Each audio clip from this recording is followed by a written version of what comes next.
இந்த பதிவு ஒரு முக்கியமான பதிவு.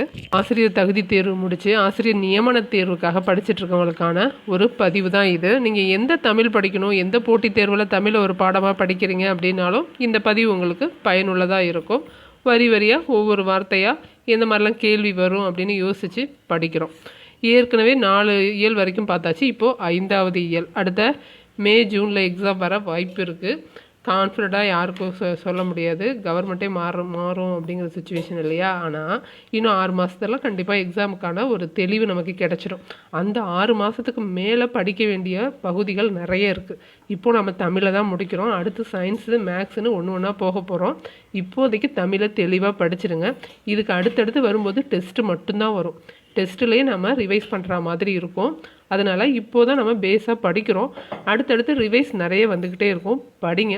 எஸ்ஜிடிக்கு படிக்கிறவங்க யாராவது இருக்காங்க, ஹவுஸ் ஒய்ஃபாக இருக்காங்க, வேலைக்கு போகிறாங்க அப்படின்னா டெய்லி ஒரு 2 ஹவர்ஸ் இப்போலேருந்தே ஸ்டார்ட் பண்ணோம் அப்படின்னா கண்டிப்பாக நம்ம வெற்றி பெற முடியும். வெற்றியை பக்கத்தில் போய் தொட்டுட்டு வந்தவங்க நிறைய பேர். அவங்க இப்போலேருந்தே ஸ்டார்ட் பண்ணிங்கன்னா படிக்க முடியும். பார்க்கலாம். நாம் 5வது இயல் பார்க்குறோம். திருக்கேதாரம், பாடறிந்து ஒழுகுதல், நாட்டுப்புற கைவினை கலைகள் பற்றி பார்க்க போகிறோம். அடுத்து தமிழர் இசைக்கருவிகள் துணைப்பாடம் தான். இதில் முக்கியமான நிறைய இன்ஃபர்மேஷன்ஸ் கொடுத்துருப்பாங்க. அடுத்து தொகைநிலை தொகாநிலை தொடர்கள் பார்க்குறோம். திருக்குறளையும் இந்த இயல்லையே பார்த்துடுறோம். பார்க்கலாமா? 2 பாடல், 2 பாடம், ஒரு இலக்கணம், அது இல்லாமல் திருக்குறள். மொத்தமுமே முக்கியமானவைகள். எல்லாமே முக்கியமானது. எஸ்ஜிடியை பொறுத்த வரைக்கும் இதை விட்டுட்டு படிக்கணும்னு எதுவுமே கிடையாது. நீங்கள் மொத்தமாக படிக்கும்போது தான் அதை ஃபேஸ் பண்ணுறதுக்கான ஒரு தைரியம் உங்களுக்கு கிடைக்கும். ஏன்னா ஃபஸ்ட்டு 30 மார்க்கில் எலிஜிபிள் மார்க் எடுக்கணும். அதுக்கு அடுத்தும் நீங்கள் 30 மார்க்கை ஃபுல் அண்ட் ஃபுல் எடுக்கணும். அதுக்காக தமிழை மெயினாக படிக்கிறோம். வாங்க பார்க்கலாம். குழல் இனிது யாழ் இனிதுங்கிற 5ஆம் இயலில் 8ஆம் வகுப்பு 5ஆம் இயலில் முதல் பாடல் திருக்கேதாரம். திருக்கேதாரம் இது தேவார பாடல். உயிர்கள் அனைத்தையும் இசைவிப்பது இசை. உயிர்கள் அனைத்தையும் இசைவிப்பது இசை. இது மனிதர்களின் உள்ளத்தை கொள்ளை கொள்ளும் ஆற்றல் உடையது. இசைக்கருவிகள் ஓசையோடு பாடல் இணையும் போது அது செவிக்கு மட்டுமன்று சிந்தைக்கும் விருந்தாகிறது. தமிழ் இசை பாடப்படும் இனிய குழலை விளக்கும் பாடல். குழல் இனிது யாழ் இனிது என்பர் தம் மக்கள் மழலை சொல் கேளாதார்.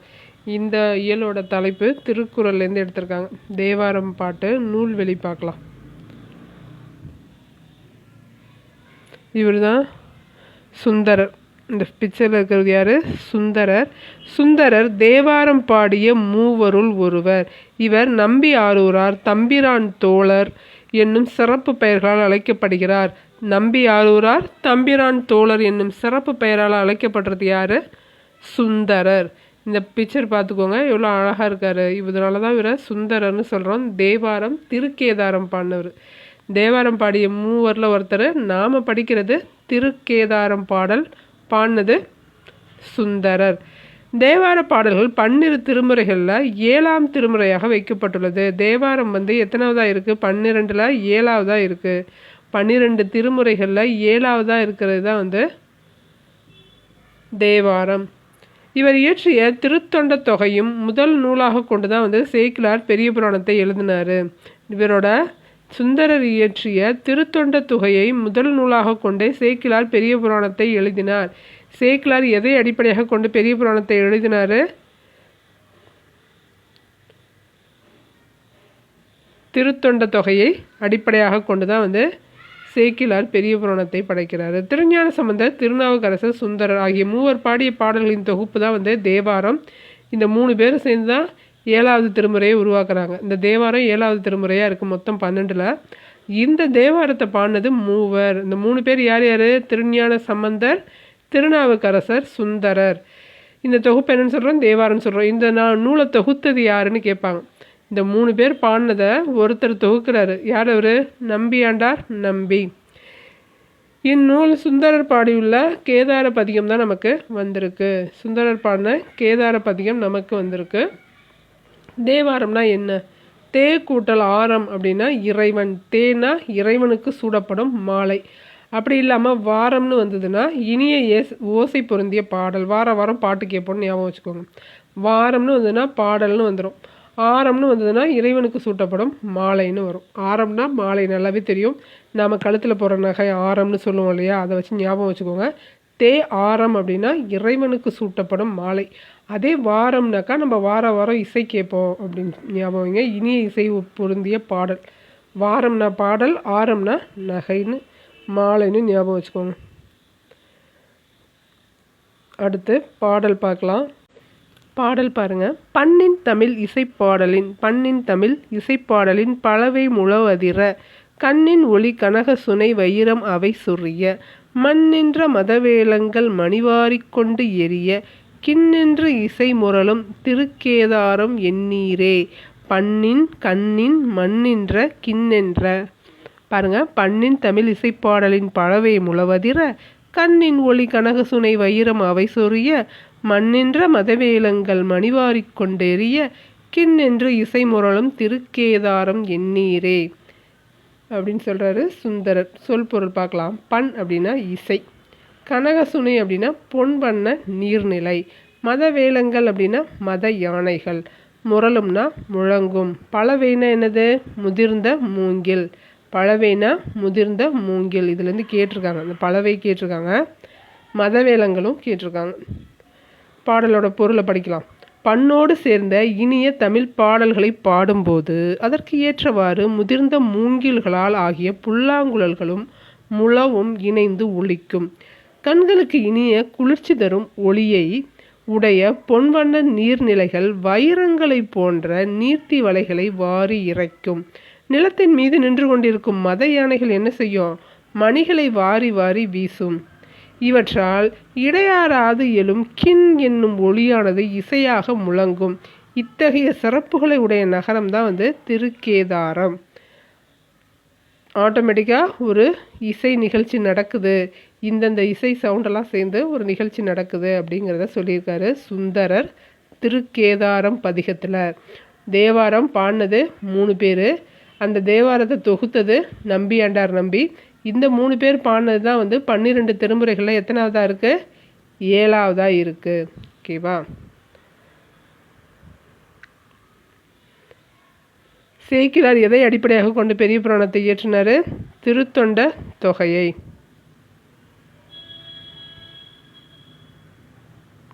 சரியான விடையை தேர்ந்தெடுத்து எழுதுக.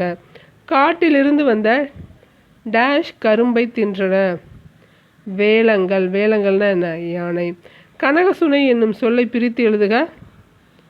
கனகம் கூட்டல் சுனை. முழவதிர என்பதை சேர்த்து எழுத கிடைப்பது முழவதிர. முழவதிரன்னு வரும். முழவதிர.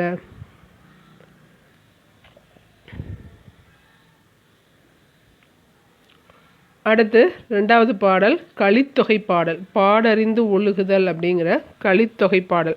அன்பு, அறிவு, பண்பு போன்றவை ஒவ்வொரு மனிதனும் வளர்த்து கொள்ள வேண்டிய உயர் குணங்களாகும். இச்சொற்கள் பொருளை மேலோட்டமாக அனைவரும் அறிவர். ஆனால் இவை ஒவ்வொன்றும் நுட்பமான பொருள் உண்டு. அதனை விளக்குறது தான் இந்த கலித்தொகை பாட்டு. அன்பு, அறிவு, பண்புன்னு எல்லாருமே சொல்லுவோம். ஆனால் அதுக்கான நுட்பமான பொருள் என்ன அப்படின்னு நம்ம கலித்தொகை பாடல் சொல்லுதான். பார்க்கலாம். கலித்தொகை யாரோடது? நல்லந்துவானாரோடது. கலித்தொகை எந்த நூல்களில் ஒன்று? 8 தொகை நூல்களில் ஒன்று. கலித்தொகை 8 தொகை நூல்களில் ஒன்று. இது கலிப்பாவால் ஆனது. கலிப்பா என்ன ஓசைன்னு கேட்கலாம். துள்ளல் ஓசை உடையது. கலிப்பா துள்ளல் ஓசை உடையது, தெரிஞ்சுக்கோங்க. இந்த கலித்தொகை நாடகத்தன்மையில் இருக்கும் அப்படின்னு சொல்லுவாங்க. இதை எப்படி புகழ்வாங்க அப்படின்னா கற்றறிந்தார் ஏத்தும் களின்னு சொல்லுவாங்க. 150 பாடல்களை கொண்டது. 150 பாடல்களை கொண்டது. குறிஞ்சிக்களி, முல்லைக்களி, மருதக்களி, நெய்தற்களி, பாலைக்களி என்னும் 5 பிரிவுகளை உடையது. கலித்தொகையை தொகுத்தது நல்லந்துவனார். சங்ககால புலவர்கள் ஒருவர். சங்ககால புலவர்களில் ஒருவர். நெய்தற்களியை பாடினதும் இவர் தான். நெய்தற்களியை பாடினது யார்? நல்லந்துவனார். கலித்தொகையை தொகுத்தது யார்? நல்லந்துவனார். எல்லா திணைக்கும் உரிய பாடகர்கள் யார், எந்தெந்த திணையை பாடினது யாருன்னு தெரிஞ்சு வச்சுக்கோங்க. பாருங்கள். குறிஞ்சி பாடினது கபிலர். பாலை பாடிய பெருங்கடுங்கோ குறிஞ்சி கபிலர். மருதக்களி மருதநில நாகனார். முல்லை நல்லுரு திறனார். நெய்தல் நல்லந்துவனார். இதையும் தெரிஞ்சுக்கோங்க. இப்போது பாடல் பார்க்கலாம். இதில் ஒன்றுத்துக்கும் என்னென்ன பொருந்தும் அப்படிங்கிறத கரெக்டாக படிச்சுக்கோங்க. அதை கேட்பாங்க, கேட்டிருக்காங்க. ஓகேவா? ஆற்றுதல் என்பது ஒன்று அலர்ந்தவருக்கு உதவுதல். ஆற்றுதல் என்பது ஒன்று அலர்ந்தவருக்கு உதவுதல். போற்றுதல் என்பது புணர்ந்தாரை பிரியாமை. போற்றுதல் என்பது புணர்ந்தாரை பிரியாமை. பண்பெனப்படுவது பாடறிந்து ஒழுகுதல். ஹெட்டிங் வந்துருச்சா? பாடறிந்து ஒழுகுதல். பண்பெனப்படுவது பாடறிந்து ஒழுகுதல். அன்பெனப்படுவது தன்கிளை செறாமை. அன்பெனப்படுவது தன்கிளை செறாமை. அறிவெனப்படுவது பேதையார் சொல் நோன்றல். அறிவெனப்படுவது பேதையார் சொல் நோன்றல். செறிவெனப்படுவது கூறியது மறவாமை. செறிவெனப்படுவது கூறியது மறவாமை. நிறையெனப்படுவது மறை பிறர் அறியாமை. நிறையெனப்படுவது மறை பிறர் அறியாமை. முறையெனப்படுவது கண் ஓடாது உயிர் வவ்வல். முறையெனப்படுவது கண் ஓடாது உயிர் வவ்வல். பொறையெனப்படுவது போற்றாரை பொறுத்தல்.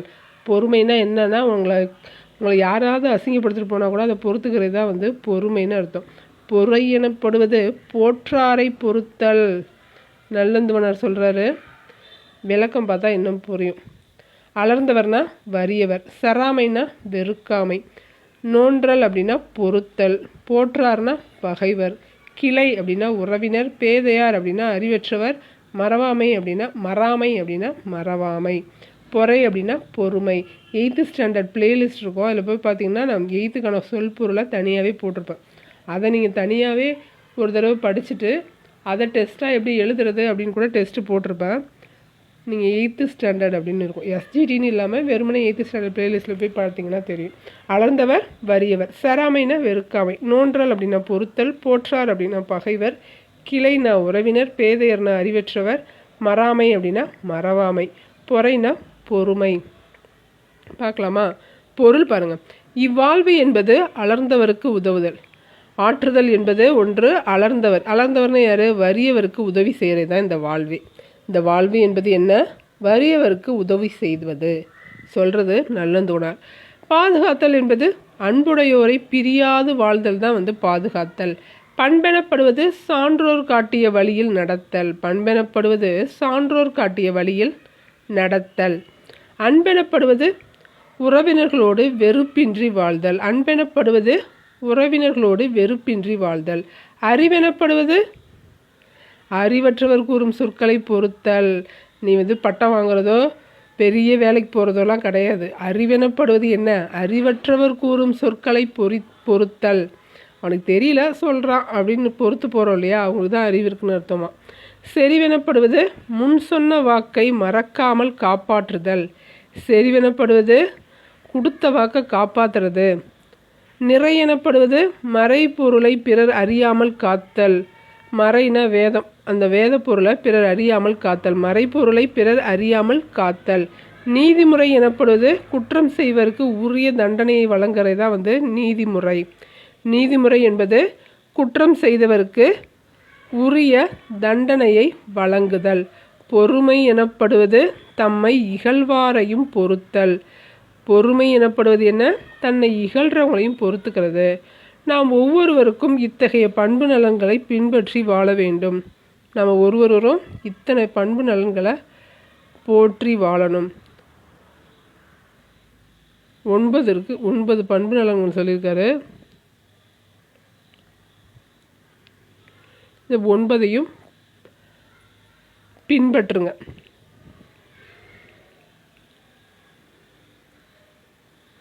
அடுத்து பாருங்கள். சரியான விடையை தேர்ந்தெடுத்து எழுதுக. பசியால் வாடும் யாருக்கு?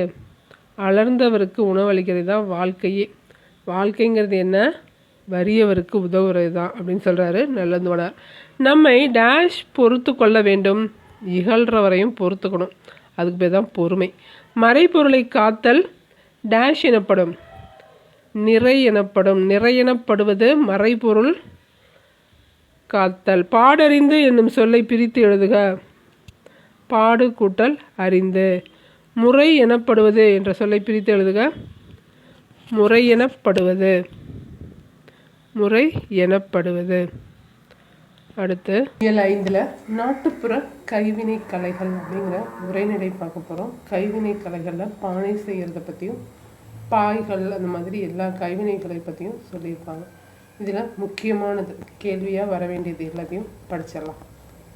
பாருங்கள், இந்த பேரை ரொம்ப முக்கியம். மிகவும் பழமையான கைவினை கலைகளில் ஒன்று மண்பாண்ட கலை. மிகவும் பழமையானதில் ஒன்று கைவினை கலைகளில் ஒன்று தான் வந்து மண்பாண்ட கலை. இது எங்கெங்கே அப்படின்னு பார்க்கலாம். சிந்து சமவெளி ஆய்வுலையும் பானைகளை எடுத்துருக்காங்க. சிந்து வந்து பானையை தூக்கிட்டு போனா அப்படின்னு ஞாபகம் வச்சுக்கோங்க. சிந்து ஆய்வில் பானைகள் கிடைத்துள்ளது. சிந்து சமவெளி ஆய்வில் பானை ஓடுகள் கிடைத்துள்ளது. அதுக்கப்புறம் ஆதிச்சநல்லூர்லையும் முதுமக்கள் தாழிகள் கண்டுபிடிச்சிருக்காங்க. ஆதினாலும் பழசு, முதுமக்கள் அப்படின்னாலும் பழசு. அதை வச்சு ஞாபகம் வச்சுக்கோங்க. ஆதிச்சநல்லூரில் முதுமக்கள் தாழிகள் கிடைச்சிருக்கு. நாகை மாவட்டம் இருக்கு இல்லையா, அங்கே செம்பியன் கண்டியூரில் கலை அழகு மிகுந்த மண்கலங்கள் கண்டுபிடிக்கப்பட்டிருக்கு. செம்பியன் கண்டியலூரில் கலை அழகு மிகுந்த மண்கலங்கள் கண்டுபிடிக்கப்பட்டிருக்கு. மதுரைக்கு அருகில் உள்ள கீழடியில் ஏராளமான சுடுமண் பொருட்கள் கிடைச்சிருக்கு. அதனால் அதை வச்சு நம்ம கைவினை பொருட்களில் பழமையானது மண்பாண்டம் கலை அப்படிங்கிறத சொல்லியிருக்காங்க. இதை பொறுத்துக்கையாக கேட்பாங்க. பாருங்கள், சிந்து சமவெளியில் பானை ஓடுகள் கிடச்சிருக்கு. ஆதிச்சநல்லூரில் முதுமக்கள் தாழிகள் கிடச்சிருக்கு. செம்பியன் கண்டியூர்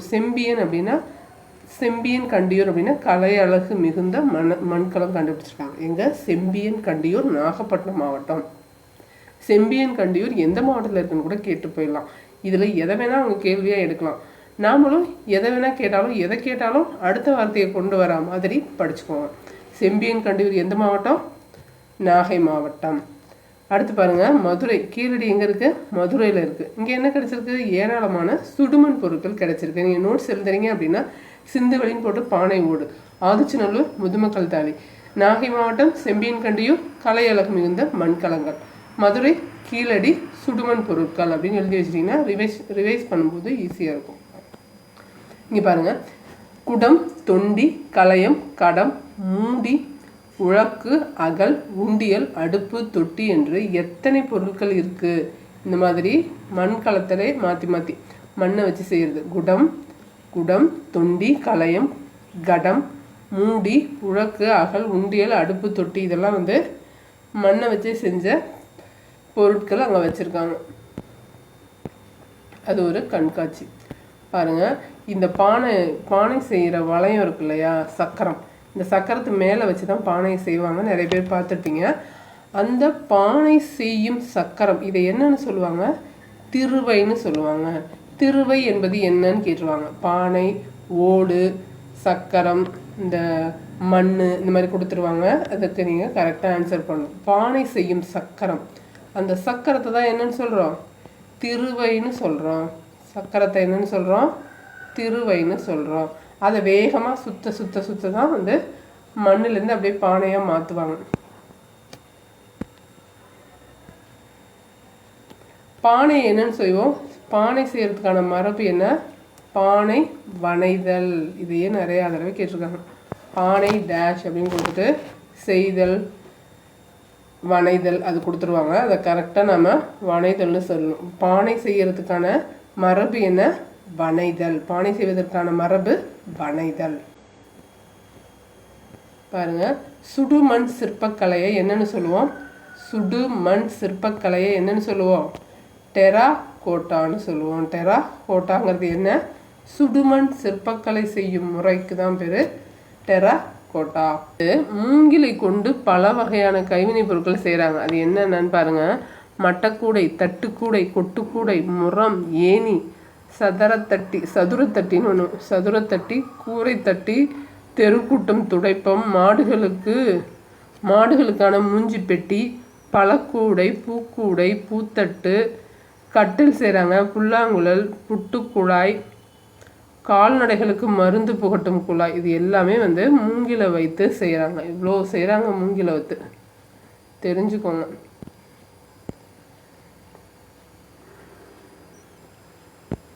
அடுத்து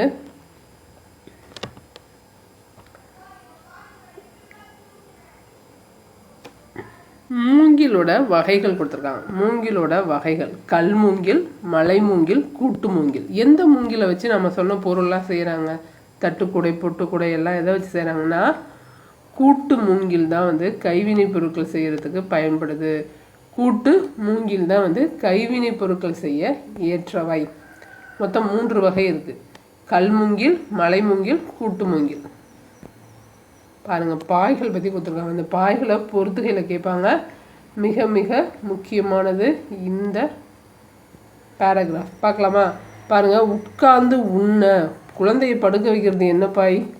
குழந்தைய தடுக்குப்பாயில் தான் படுக்க வைப்பாங்க. தடுக்குப்பாய். குழந்தையை படுக்க வைப்பது தடுக்குப்பாய். உட்கார்ந்து உண்ண உதவுறது பந்திப்பாய். உட்கார்ந்து உண்ண உதவுவது பந்திப்பாய். அதே மாதிரி உட்காரவும் படுக்கவும் ரெண்டுத்துக்கும் உதவுறது திண்ணைப்பாய். திண்ணையில் என்ன செய்வாங்க? உட்காருவாங்க, படுப்பாங்க, ரெண்டுமே செய்வாங்க. அதனால திண்ணைப்பாய் உட்காரவும் படுக்கவும் உதவும். திருமணத்துக்கு மட்டும் பயன்படுத்தும் பாய் பட்டுப்பாய். திருமணத்திற்கு மட்டும் பயன்படுத்தும் பாய் பட்டுப்பாய். இஸ்லாமியர்களும் பாயை பயன்படுத்துகிறாங்க. எதுக்கு? தொழுகைக்கு. இஸ்லாமியர்கள் தொழுகைக்கு தொழுகை பாய் பயன்படுத்துகிறாங்க. இப்படி பல வகை பாய்கள் இருக்குது. முற்காலத்தில் பாய்மர கப்பல்களையும் பாயை பயன்படுத்தியிருக்காங்க. அதை சொல்கிற புறநானூற்று வரிகள் தான் கூம்போடு மீப்பாய் களையாது. கூம்போடு மீப்பாய் களையாதுன்னு எது சொல்லுது? புறநானூற்று வரிகள் சொல்லுது. எதை பற்றி சொல்லுது? கப்பல்லையும் பாய்களை பயன்படுத்தியிருக்காங்க. பாய்மர கப்பல் பயன்படுத்தினதை பற்றி சொல்லுது புறநானூறு. என்ன வரி? கூம்போடு மீப்பாய் களையாது. அடுத்து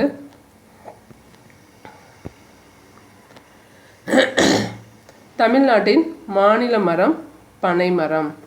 மாநில ஆடு வரையாடு. மாநில மரம் பனைமரம்.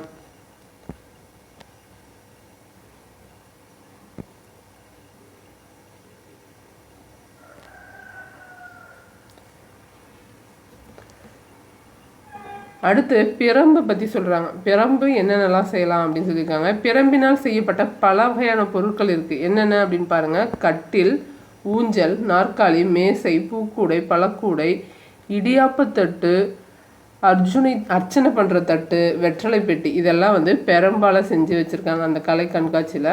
பாருங்கள், பிரம்போட சிறப்பு என்ன? பிரம்பு ஸ்ட்ரைட்டாக தானே இருக்கும். அது ஒரு தாவரம். பிரம்புங்கிறது என்னது? ஒரு தாவரம். இதையும் கேட்பாங்க. பிரம்பு என்பது ஒரு தாவரம். அந்த பிரம்பினை நெருப்பில் காட்டி சூடுபடுத்தும் போது அது வளையும். அதோட தண்டு வளையும். அந்த வளையிறாப்பில் இருக்கிற ஸ்டேஜில், சூடாக இருக்கிற ஸ்டேஜில் அதை எந்த டிசைனில் வேணுமோ அப்படி வளைச்சி நிப்பாட்டிடுவாங்க கல்லுக்கு இடையில வச்சு. அதுக்கப்புறம் அந்த அந்த பொசிஷனுக்கு வந்ததுக்கப்புறம் தண்ணியில் போட்டு அதே பொசிஷனில் யூஸ் பண்ணிப்பாங்க. பிரம்பு ரொம்ப குளிர்ச்சியானது, அதையும் தெரிஞ்சுக்கோங்க. பிரம்பு இலைகளை கொண்டு கட்டியும் செய்வாங்க. பிரம்பு மிகவும் குளிர்ச்சியானது. அதில் அமர்றது, படுக்கிறது எல்லாமே நம்ம உடம்புக்கு நல்லது. வீட்டுக்கும் அழகை கொடுக்கும். பிரம்பு ஒரு தாவரம். பிரம்பை சூடுபடுத்தும் போது அதை வளைச்சி யூஸ் பண்ணுறாங்க. அது மட்டும் இல்லாமல் பிரம்பு குளிர்ச்சியானது. அதில் ஊஞ்சல், கட்டில் எல்லாமே செஞ்சு யூஸ் பண்ணுறாங்க.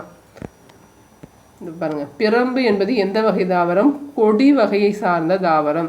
இதன் தாவரவியல் பெயர் என்ன அப்படின்னா கலாமஸ் ரொட்டாங். கலாமஸ் ரொட்டாங்கிறது தான் பிரம்புவோட தாவரவியல் பெயர். இது நீர் நிறைந்த வாய்க்கால் வரப்புகள்லையும் மண் குகைகள்லையும் செழித்து வளரும். தமிழகத்தில் இப்போது இது அருகிவிட்டது அப்படின்னா குறைஞ்சிருச்சு. இது நமது தேவைக்காக அஸ்ஸாம் மற்றும் அந்தமான், மலேசியா ஆகிய பகுதிகளிலிருந்து நாம் இறக்குமதி செய்கிறோம். இதெல்லாம் கேட்டாங்க. பிரம்புங்கிறது கொடி வகை தாவரம். இதோட தாவரவியல் பெயர் கூட கேட்டாங்க. அடுத்து நம்ம எங்கேருந்து இறக்குமதி செய்கிறோன்னு கூட கேட்கலாம். அஸ்ஸாம்லேருந்தும் அந்தமான், மலேசியாவிலேருந்தும் நாம் இறக்குமதி செய்கிறோம். பழந்தமிழ் இலக்கியங்களை பாதுகாத்து வைத்தவை எவை? இந்த வரியை நம்ம படிக்கல. பனை ஓலைகள். பழந்தமிழ் இலக்கியங்களை எல்லாம் நாம் பாதுகாத்து வைத்திருந்தவை பனை ஓலைகள் தான். என்ன டீச்சர் எல்லா வரியும் படிக்கிறேன்ட்டு வரியை விட்டீங்களேன்றீங்களா? பானை வரைதல் ஒரு சிறந்த கதை. பானை வனைதல். மட்டுமல்ல என்னும் சொல்லை பிரித்து எழுத கிடைப்பது மட்டும் கூட்டல் அல்ல. மட்டும் கூட்டல் அல்ல. கயிறு கட்டில் அப்படிங்கிறது கயிற்று கட்டில்னு வரும். கயிற்று கட்டில். அடுத்து மிக மிக முக்கியமான லெசன் துணைப்பாடம். இது துணைப்பாடமா அப்படின்னு கேட்குற அளவுக்கு இதில் நிறைய இன்ஃபர்மேஷன்ஸ் இருக்குது. ஈஸியாக நிறைய கேள்வி கேட்கலாம். இதுலேருந்து எவ்வளோ கேள்வி வேணால் அவங்க கேட்டுகிட்டே இருக்கலாம். அவ்வளோ கேள்விகள் இருக்குது. இசைத்துறை பற்றிய கலைக்களஞ்சியம் ஒன்றை நாம் அறிய போகிறோம். ஓகேங்களா? டிக்ஷனரி கொடுத்துட்டாங்க. இசைத்துறை பற்றிய கலைக்களஞ்சியத்தை நாம் தெரிஞ்சுக்க போகிறோம். தமிழர் இசைக்கருவிகள். நல்லாயிருக்கும். ஒவ்வொரு இசைக்கருவியும் எப்படி எங்கெங்கேருந்து வந்துச்சு அப்படிங்கிறதெல்லாம் சொல்லியிருப்பாங்க. மக்களின் உள்ளத்தில் எழுந்த உணர்ச்சி குரல் வழியாக அல்லது செயற்கை கருவி ஒன்றின் வழியாக வெளிப்பட்டது. இது என்ன அப்படின்னா, நகை, அழுகை, வீரம் உள்ளிட்ட 9 சுவைகளை வெளிப்படுத்தக்கூடியவையாக இருந்தது. இக்கலை இசை எனப்பட்டது. குரல் வழி இசை, கருவி வழி இசைன்னு 2ஆக பிரிப்பது. இசையை 2ஆக பிரிக்கும். நம்ம பாடுறது ஒன்று, கருவி வழியாக பாடுறது ஒன்று. அதில் இசைக்கருவிகள்லாம் என்னென்னு பார்க்கலாம். இசையின் இனிமைக்கு துணை செய்பவை இசைக்கருவிகளாகும். கால தேவைகள், சமயச் சடங்குகள், திருவிழாக்கள் போன்ற பல நிகழ்வுகளின் பொருட்டு பலவிதமான இசைக்கருவிகள் தோன்றி குரல் இசைக்கு மட்டும் பயன்படுபவை, நாடகத்திற்கு மட்டும் பயன்படுபவை, இரண்டிற்கும் பயன்படுபவை என பலவாறாக தோன்றி கிடைத்தன. இசைக்கருவிகளை இசைத்து பாடல் பாடுவோர் யாருன்னு சொல்லுவோம்? பாணர்னு சொல்லுவோம். பான்னா பாட்டு, நறுங்கிறத மரியாதைக்கு சேர்த்துக்கிறாங்க. அப்போது பாணர் அப்படின்னு வரும். ஓகேவா? பாணர்னா யார்? பாடல் பாடுவோரை தான் பாணர்னு சொல்கிறோம். பாருங்க, நல்லியால் மறுப்பின் மெல்ல வாங்கின் பாணன் சூடான் பாடினி அணியாள். நல்லியால் மறுப்பின் மெல்ல வாங்கி பாணன் சூடான் பாடினி அணியாள் அப்படிங்கிறது புறநானூற்று வரிகள். இதில் பாணன்கிற வரி வந்திருக்கு இல்லையா, அதை சொல்லியிருக்காங்க. நீங்கள் தினமும் ஒரு 10 பேஜ்க்கு மேலேயே உங்கள் வாய் வழியாக படிங்க. வீடியோ பார்க்குறது, எழுதுறதா இருந்தால் கூட நீங்கள் படிக்கணும் அப்படின்னா நீங்களே புக் எடுத்து வச்சு வரிகளை பார்த்து படிங்க. அது ரொம்ப நல்லது. அதுவும் ஒரு வழியான ஐம்புலன்கள் வழியாக அதுவும் ஒன்று. அதையும் செய்யுங்க. நான் படிக்கிறேன், எழுதுகிறேன் அப்படிங்கிறத விட நீங்களாக பார்த்து நீங்களாக படிக்கணும். கேட்குறதும் ஒன்று, படிக்கிறதும் முக்கியமானது. அதையும் செய்யுங்க. இசைக்கருவிகளின் வகைகள் பார்க்கலாம். இசைக்கருவி என்னென்ன? தோல் கருவி, நரம்பு கருவி, காற்றுக்கருவி, கஞ்சக்கருவி. 4 வகை. இசைக்கருவிகள் எத்தனை வகைப்படும்? 4 வகைப்படும். விலங்குகளின் தோலால் மூடப்பட்டு செய்யப்படும் கருவி என்னன்னு சொல்கிறோம்? தோல் கருவின்னு சொல்கிறோம். நரம்பு அல்லது தந்திகளை உடைய கருவி நரம்பு கருவி. தோல் கருவிக்கு எடுத்துக்காட்டு பாருங்க. தோல் கருவிக்கு எடுத்துக்காட்டு முழவு, முரசு. நரம்பு கருவிக்கு எடுத்துக்காட்டு யாழ், வீணை. ரொம்ப ரொம்ப முக்கியமானது, தெளிவாக படிங்க. நரம்பு அப்படின்னா யாழ், வீணை. தோளால் செய்கிறது முழவு, முரசு. காற்றை பயன்படுத்தி இசைக்கப்படுற கருவிகள்லாம் என்னென்ன அப்படின்னா குழல், சங்கு. குழலும் சங்கு காற்றை உள்ளே விட்டு யூஸ் பண்ணுறோம் இல்லையா, அதனால் அதை காற்று கருவின்னு சொல்கிறோம். ஒன்றோடு ஒன்று மோதி இசைக்கப்படுபவை தான் கஞ்சக்கருவிகள். கஞ்சக்கருவிகளுக்கு எடுத்துக்காட்டு கூடுன்னு சொல்லலாம். அப்படி இல்லாட்டி ஒன்றோடு ஒன்று மோதி இசைக்கப்படுவது எது அப்படின்னு கேட்கலாம். அதுக்கான எக்ஸாம்பிளை கொடுத்துட்டு கஞ்சக்கருவிகள்ங்கிறத கொடுக்காம ஒன்றோடு ஒன்று மோதி இசைக்கப்படும் கருவியை கூறுன்னு சொல்லிட்டு யாழ், சாளரா, முழவு, வீணை அப்படின்னு கொடுத்துடலாம். நாம் தான் ஜால்ராங்கிறத சொல்லணும். ஜால்ராங்கிறதாவது நமக்கு யோசிக்கலாம். ஆனால் செகண்டிங்கிறத நம்ம பார்த்தே இருக்க மாட்டோம். செகண்டிங்கிறத ஆப்ஷனில் கொடுத்தாங்கன்னா என்ன செய்வீங்க? கண்டிப்பாக இதை வகைகளை எழுதி வச்சு படிங்க. தோல் கருவி முழவு, முரசு. நரம்பு கருவி யாழ், வீணை. காற்றுக்கருவி சங்கு, குழல். கஞ்சக்கருவி ஜால்ரா, செகண்டி. ஒன்றோடு ஒன்று மோதுறது தான் கஞ்சக்கருவின்னு சொல்கிறோம். ஒவ்வொரு கருவியாக கொடுத்துருக்காங்க. உடுக்கை என்ன வகை? தோல் கருவி. உடுக்கை என்பது இடை சுருங்கிய ஒரு கைப்பறை. இடை சுருங்கிய ஒரு கைப்பறைங்கிறது என்னது? உடுக்கை. இதன் உடல் பித்தளையால் ஆனது. வாய்ப்பகுதி ஆட்டுத்தோளால் பொருத்தப்பட்டிருக்குமா. நான் கூட மாட்டுத்தோலுன்னு நினச்சேன். ஆட்டுத்தோளால் மூடப்பட்டிருக்கும், பொருத்தப்பட்டிருக்கும். இது வாய்களையும் இணைக்கும். இரு வாய்களையும் இணைக்கிற மாதிரி ஆட்டுத்தோலை வச்சு அப்படி கட்டியிருப்பாங்க பாருங்கள். 2 சைட்லையும் அப்படி இழுத்து கட்டியிருக்காங்க இல்லையா, கோர்க்கப்பட்டிருக்கும். இவற்றின் மீது ஒரு நாடா சுழற்றப்பட்டு தொங்கும். அந்த நாடாவை பிடிச்சிட்டு நம்ம எடுத்துகிட்டு போகலாம். வாயின் மீது தான் அடிப்பர். 2 பக்கமும் இருக்கும் இல்லையா தோல், ஆட்டோட தோல், அது மேலே அடிப்பாங்க. நாடாவை அமுக்குவர். பெரிய உடுக்கை தவண்டை என்றும் சிறிய உடுக்கை குடுகுடுப்பை என்றும் அழைக்கப்படும். இது கேட்டிருந்தாங்க. பெரிய உடுக்கையோட பேர் என்ன, சிறிய உடுக்கையோட பேர் என்னன்னு கேட்டிருந்தாங்க. தில்லையில் நடனமாடும் நடராஜரோட கையில் இருக்குது எது? தவண்டையா கொடுக்கையான்னு தெரியல, ஆனால் ஏதோ ஒன்று இருக்குது. பெரிய உடுக்கை தவண்டைனும் சிறிய உடுக்கைய குடுகுடுப்பை என்பர். தில்லையில் நடனமாடும் நடராஜரின் கைகளுள் ஒன்றில் இதனை காணலாம். இறை வழிபாட்டின் போது குறி சொல்லும் போதும் இக்கருவி இசைக்கப்படும். தண்டுடுக்கை தாளந்தை சார நடம் பயில்வார் அப்படின்னு சம்பந்தர் தேவார பாடலில் சொல்கிறாரு. தண்டுடுக்கை தாளந்தக்கை சார நடம் பயில்வார்னு சொல்கிறது சம்பந்தர் தேவாரம். உடுக்கையை பற்றி சொல்கிறாரு. உடுக்கையில் 2 இருக்குது, தவண்டை, குடுகுடுப்பை. குடுகுடுப்பைங்கிறது சின்னது, தவண்டைங்கிறது பெருசு. இதை ஆட்டுத்தோளால் தான் செய்கிறாங்க. இதால் ஆட்டுத்தோல் பொருத்தப்பட்டிருக்கும். அதோட உடம்பு வந்து பித்தளையாக இருக்கும். இதை என்னன்னு சொல்லுவாங்க? கைப்பறைன்னு சொல்லுவாங்க. அடுத்து பார்க்கலாமா? குடமுழா. இதுவும் தோல் கருவி தான். 5 முகங்களை உடைய முரசு வகையை சார்ந்தது தான் வந்து குடமுழா.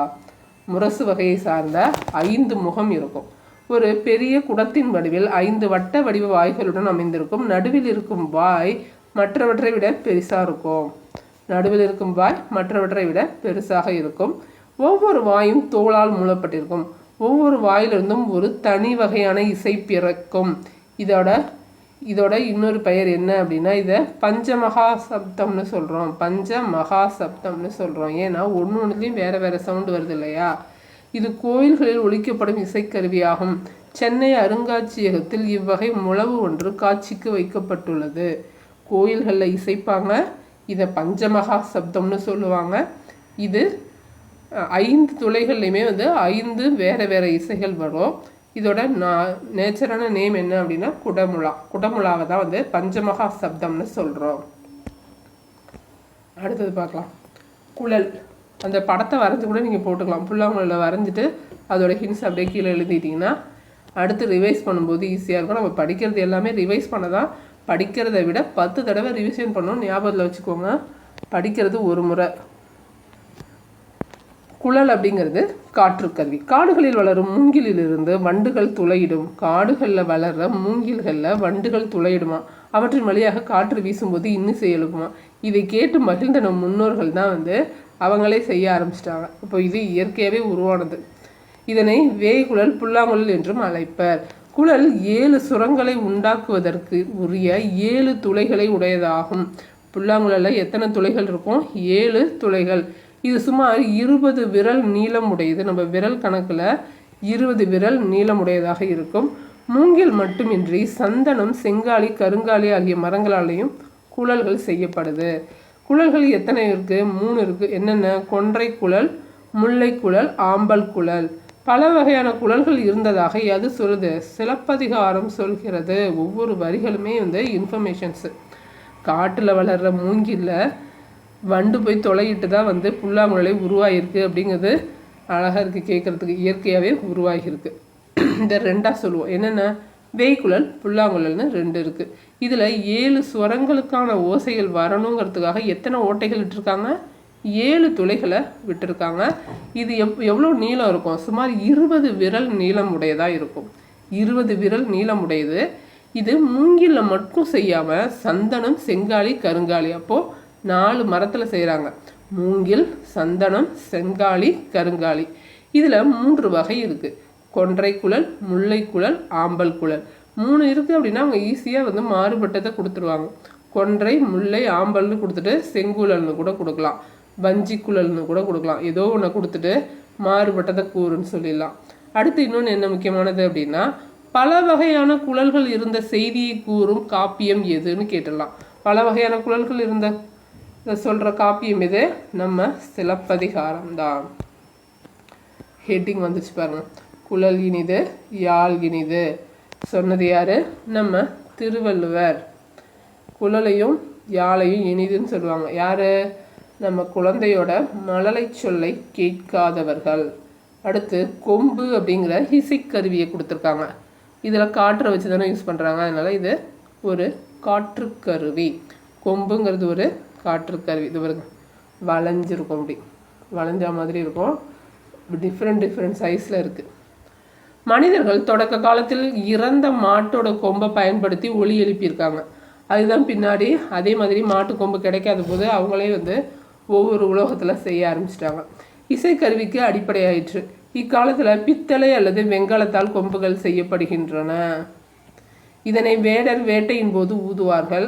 கழனி மேடுகளில், அதாவது வயல்களில் காவல் காக்குறாங்க இல்லையா, அவங்க வந்து விலங்குகளை விரட்டுறதுக்கு இந்த ஊதுகுழலை பயன்படுத்துகிறாங்க, அதாவது கொம்பை பயன்படுத்துகிறாங்க.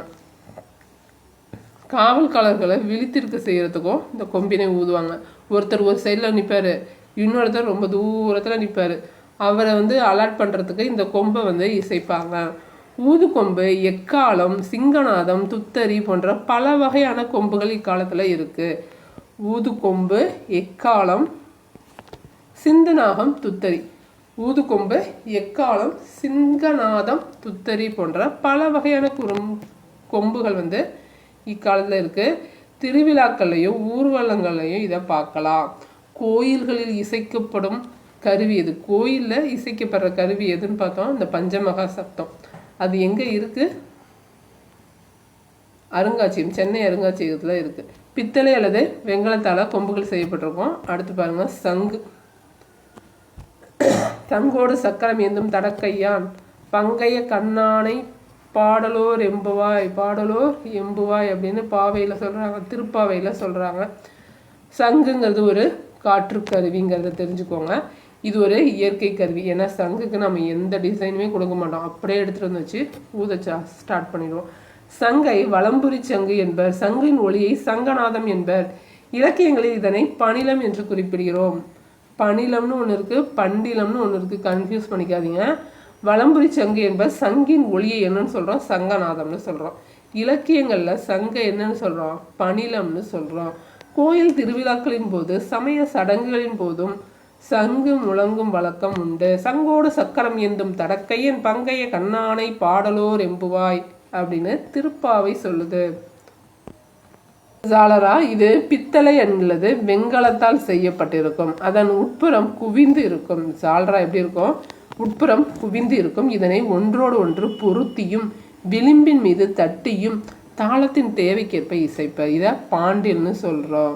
பணிலம்னா என்ன? சங்கு. பாண்டில்னா என்ன? ஜாலரா. இது கோயில் கூட்டு வழிபாட்டின் போதும் இன்னிசை அரங்குகளில் இசைக்கப்படும் இன்றியமையாத இசைக்கருவியாகும். இதனை என்னன்னு சொல்கிறோம்? இக்காலத்தில் ஜாலரான்னு சொல்கிறோம். இதை பாண்டில்னு சொல்லுவாங்க. இது பித்தளையால் செய்யப்பட்டிருக்கும். இது ஒரு கஞ்சக்கருவி. சேகண்டி. சேகண்டி அப்படிங்கிறது ஒரு கஞ்சக்கருவி. அதையும் மோதி தான் இசைப்பாங்க. வட்ட வடிவமான மணி வகையை சார்ந்த சேகண்டி இதனை குச்சியாலோ அல்லது இரும்பு துண்டாலோ அடித்து ஒலி எழுப்புவர். செகண்டிங்கிறது மணி வகையை சார்ந்த ஒரு செகண்டி. வட்ட வடிவமாக இருக்கும். இது தேவைக்கேற்ப பல அளவுகளில் உருவாக்கப்படுது. இதனை சேமங்கலம் என்றும் அழைப்பார்கள். இதுவும் கோவில் வழிபாட்டிலையும் இறுதி ஊர்வலத்திலையும் பயன்படுத்தப்படுது. சங்கு ஊதிக்கிட்டே இதை அடிச்சுக்கிட்டே போவாங்க. அது பேர் தான் சேமங்கலம். திமிலை பலா மரத்தினால் செய்யப்பட்டு விலங்கு தோலினால் கட்டப்பட்டு இருக்கும். எந்த வடிவத்தில் இருக்கணும்னு கேட்பாங்க. இது பலா மரத்தினால் செய்யப்பட்டது. என்ன வடிவம் இது? மணற்கடிகார வடிவத்தில் இருக்கிறது என்னது? திமிலை. அப்படி இது ஒரே லைன் தான். மணற்கடிகார வடிவத்தில் இருக்கும் இசைக்கருவி இது திமிலை. இதனை பாணி என்னும் பெயரில் அழைப்பார்கள். பணிலம், பாண்டில், பாணி. பாண்டில்னா என்னது? ஜால்ரா. பணிலம்னா சங்கு, பாணினா திமிலை. கரெக்டாக புரிஞ்சுக்கோங்க. ஏன்னா இது ஒரே மாதிரி இருக்கு இல்லையா, சிமிலாரிட்டிஸை வச்சு கேட்பாங்க. அடுத்து மணற்கடிகார வடிவத்தில் இருக்கிறது எது? திமிலை தான். திமிலையோட இன்னொரு பேர் என்ன? பாணி. சங்கோடு தாரைக்காலம் தலங்கொலி முழங்கு பேரி வெங்குரல் பம்பை கண்டை வியன்துடி திமிலை தட்டி. இந்த திமிலைங்கிற வரி எங்கே வருது? பெரிய புராணத்திலே வருது. சங்கோடு தாரைக்காலம் தலங்கொலி முழங்கு பேரி வெங்குரல் பம்பை கண்டை வியன்துடி திமிலை தட்டி. இந்த ஃபர்ஸ்ட் வரியை மட்டும் கொடுத்துட்டு கூட இது எங்கே இருக்குன்னு கேட்பாங்க. ஏன்னா திமிலைங்கிற வரியை நம்ம படித்து வச்சுருக்கோம் இல்லையா, திமிலைங்கிறதுக்காக தான் இந்த 2 வரியை படிக்கிறோம். அப்போது திமிலையை விட்டுட்டு பம்பை கண்டை அப்படிங்கிறது எங்கே இருக்குன்னு கேட்க வாய்ப்பு இருக்குது. இது பெரிய புராண வரிகள். சங்கோடு தாரைக்காலம் தலங்கொலி முழங்கு பேரி. நமக்கு தான் சங்கு வந்திருக்குல்ல, அதை வச்சு பார்த்துக்கோங்க. இது கருவி வகைகள் பற்றி கூறின வரிகளில் வந்திருக்கு, பெரிய புராண வரிகள். அடுத்து பறை. விலங்கு தோளால் இழுத்து கட்டப்பட்ட கருவி தான் பறை. பழங்காலத்தில் செய்திகளை தெரிவிக்க கோட்பறையை முழங்கினர். செய்தியை தெரிவிக்கிறதுக்கு முரசு அறைந்தாங்க. அது கோட்பறை. பகைவர்களின் ஆணிறையை கவரச் செல்லும் போது கோட்பறையை யூஸ் பண்ணாங்க. செய்திகளை தெரிவிக்கிறதுக்கு கோட்பறை, ஆணிறையை கவர செல்றதுக்கு கோட்பறை. கோட்பறை தான் ஆணிறையை கவர செல்றது. இக்காலத்தில் இதை தப்புன்னு சொல்கிறோம். இதனை முழங்கி கொண்டு ஆடும் ஆட்டத்துக்கு பேர் தான் தப்பாட்டம். தப்பாட்டம் தப்பு ஒரு தோல் கருவி. மத்தளம். மத்து என்னும் ஓசை பெயர் இசைக்கருவிகளுக்கு எல்லாம் தளம், அதாவது அடிப்படை. மத்து குட்டல் தளம் மத்தளம் என்று ஆகியது அப்படின்னு சொல்றாரு அடியார்க்கு நல்லார். மத்து என்பது ஓசையோட பெயர், இசைக்கருவிகளுக்கெல்லாம் இந்த கருவி அடித்தளமா, அதனால இது தளம்னு வச்சாங்களாம். அதை சொல்றது அடியார்க்கு நல்லார். மத்தளத்தோட பெயரை விளக்குனது அடியார்க்கு நல்லார். மத்தளத்தின் நடுப்பகுதி பெருத்தும் கடைப்பகுதி சிறுத்தும் காணப்படும். மரத்தால் செய்யப்பட்டிருக்கும். இதன் வாய்ப்பகுதி வளையங்களில் தோல் இழுத்து கட்டப்பட்டிருக்கும். வாய்ப்பகுதி வளையத்தில் தோல் இழுத்து கட்டப்பட்டிருக்கும். இக்கருவி 2 கைகளாலும் இசைக்கப்படுகிறது. ஆகவே இதை முதற்கருவின்னு சொல்கிறோம். ஒரே கையால் யூஸ் பண்ண முடியாது, 2 கையால் யூஸ் பண்ணுறோம். அதனால் இதை என்னன்னு சொல்கிறோம்? முதற்கருவின்னு சொல்கிறோம். தஞ்சை பெரிய கோயில் கல்வெட்டில் கோயிலுக்கு நியமிக்கப்பட்ட இசைக்கலைஞர்கள் கொட்டி மத்தளம் வாசிப்பவர் ஒருவர் இருந்திருக்காரு அப்படிங்கிறத சொல்லுதான். எங்கள் தஞ்சாவூர் பெரிய கோயில் கல்வெட்டில் கொட்டி மத்தளம் வாசிக்கிறவங்க இருந்ததா சொல்லுது. மத்தளம் கொட்ட வரிசங்கம் நின்றூத முத்துடை தாமம் நிறை தாழ்ந்த பந்தர் கீழ் அப்படின்னு சொல்கிறாங்க நாச்சியார் திருமொழியில். மத்தளம் கொட்ட வரிசங்கம் நின்றுந்த நான் கனவு கண்டேன் அப்படின்னு வரும் இல்லையா, அந்த பாடலில் முத்துடை தாமம் நிறைத்தால் பந்தல் கீழ், அதில் மத்தளம்ங்கிற வார்த்தை வருது. இது நாச்சியார் திருமொழி. இதில் வர்ற பாடல்கள் எல்லாமே தனியாக எழுதி வச்சு படிங்க. முரசு. தமிழர்கள் போர் துணையாக கொண்ட கருவி இது முரசு. முரசு என்னென்ன? படை முரசு, கொடை முரசு, மணமுரசு என்று 3 முரசுகள் பழந்தமிழ்நாட்டில் புழக்கத்தில் இருந்திருக்கு. மக்களிடம் 36 வகையான முரசுகள் இருந்ததை பற்றி சிலப்பதிகாரம் சொல்லுது. சிலப்பதிகாரம் ஏற்கனவே ஒன்று சொன்னிச்சு. அது என்ன? புல்லாங்குழல். புல்லாங்குழல் நிறைய இருந்துச்சு, பல வகையான புல்லாங்குழல் இருந்துச்சுன்னு சொன்னதும் சிலப்பதிகாரம் தான். முரசு 36 முரசு வகைகள் இருந்ததை சொல்கிறதும் சிலப்பதிகாரம்தான். மதுரை காஞ்சியில் ஒரு முரசை பற்றி சொல்லியிருக்காங்க. அது என்ன முரசு? மாக்கண் முரசம் என்று மதுரை காஞ்சி குறிப்பிடுகிறது. முரசை மாக்கண் முரசம்னு சொன்னது யாரு? மதுரை காஞ்சி. 36 முரசம் இருக்குன்னு சொல்கிறது சிலப்பதிகாரம். 3 வகை முரசு இருக்குது. என்னென்ன? படை முரசு, கொடை முரசு, மணமுரசு. அது என்ன மணமுரசு? மணமுரசுன்னு 3 வகை இருக்கான். படைக்கு போகிறது ஒன்று, கொடைக்கு போகிறது ஒன்று, நம்ம மனசை சொல்கிறது ஒன்றுன்னு ஞாபகம் வச்சுக்கோங்க. 3 வகையான முரசு இருக்குது. ஆனால் தமிழ்நாட்டில் 36 முரசு இருந்துச்சுன்னு சொல்லுது சிலப்பதிகாரம். மதுரை காஞ்சி ஒன்றே ஒன்று தான் சொல்லுது. அது என்னது? மாக்கண் முரசம். சரி, முழவுன்னா என்ன பாருங்கள். யூஸ் பண்ணாத பானை எடுத்து அதில் வாயில் கட்டி வச்சுட்டாங்க, பெரிய பானை. அது பேர் தான் முழவுன்னு ஞாபகம் வச்சுக்கோங்க. ஒரே முகத்தை உடைய முரசு.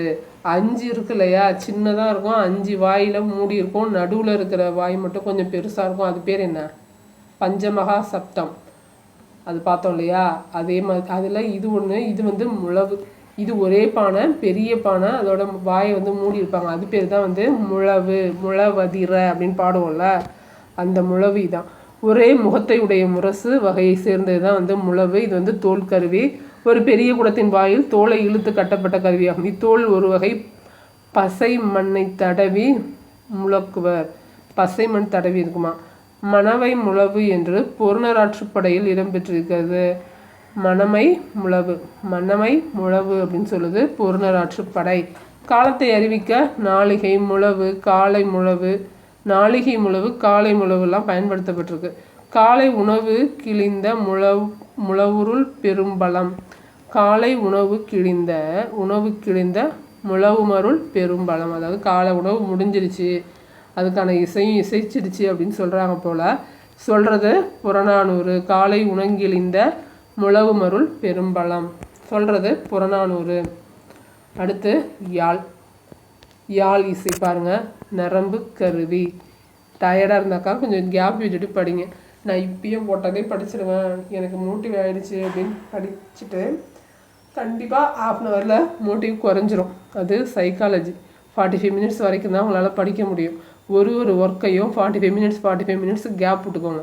உங்களுக்கு வீட்டில் ஒர்க்கோ இல்லை ஆஃபீஸ் ஒர்க்கோ ஏதோ ஒன்று, எந்த ஒர்க்காக இருந்தாலும் 45 மினிட்ஸ் படிச்சுட்டு திரும்ப அடுத்த ஒர்க்கை செய்ய ஸ்டார்ட் பண்ணிக்கோங்க. அந்த ஒர்க்கை வேகமாக செஞ்சுட்டு திரும்ப வந்தீங்கன்னாக்கா அடுத்த 45 மினிட்ஸ் உங்களால் படிக்க முடியும். இந்த மாதிரி கேப் விட்டு படிக்க ட்ரை பண்ணுங்கள். யாழ். வேடுவர் இருக கட்டிய தலங்கள் வில் நானில் இழுத்து இயலும் ஓசை தான் உணர்ந்தனர். அதாவது எப்படி மூங்கில் மரத்தில் வந்து வண்டு ஓட்டை போட்டு சத்தம் வந்ததை கேட்டு செஞ்சாங்க, அதே மாதிரி வேடுவர் என்ன பண்ணியிருக்காங்க, வில்லு தான் செஞ்சுருக்காங்க.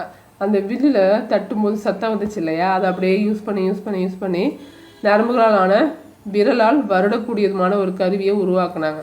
இதன் அடிப்படையில் உருவானது கருவி தான் வந்து யாழ். இது வந்து பேரியாழ், செங்கோட்டு யாழ் போன்ற மிக பழமையான யாழின் வகைக்கு ஏற்ப அதில் இருக்கும் நரம்புகளின் எண்ணிக்கையும் வேறுபடுது. சரி, பழமையான யாழ் எதுன்னு கேட்டால் என்ன சொல்லணும், பேரியாழ், செங்கோட்டு யாழ். பேரியாழும் செங்கோட்டு யாழும் மிக பழமையானது கேட்டிருக்காங்க. இருக்கும் நரம்புகளின் எண்ணிக்கை வேறுபடுது. 21 நரம்புகளை கொண்டதை என்னன்னு சொல்கிறோம், பேரியாழ்னு சொல்கிறோம். இந்த பேரியாழில் 21 நரம்புகள் இருக்கும். 19 நரம்புகள் இருந்தால் அது மீன் வடிவில் இருக்கும், அது மகரையாழ். இதில் வந்து எத்தனை இருக்கு, 19 இருக்குது. 21 இருந்தால் அது பேரியாழ், 19 இருந்தால் மகரையாழ், அது மீன் வடிவத்தில் இருக்கும்.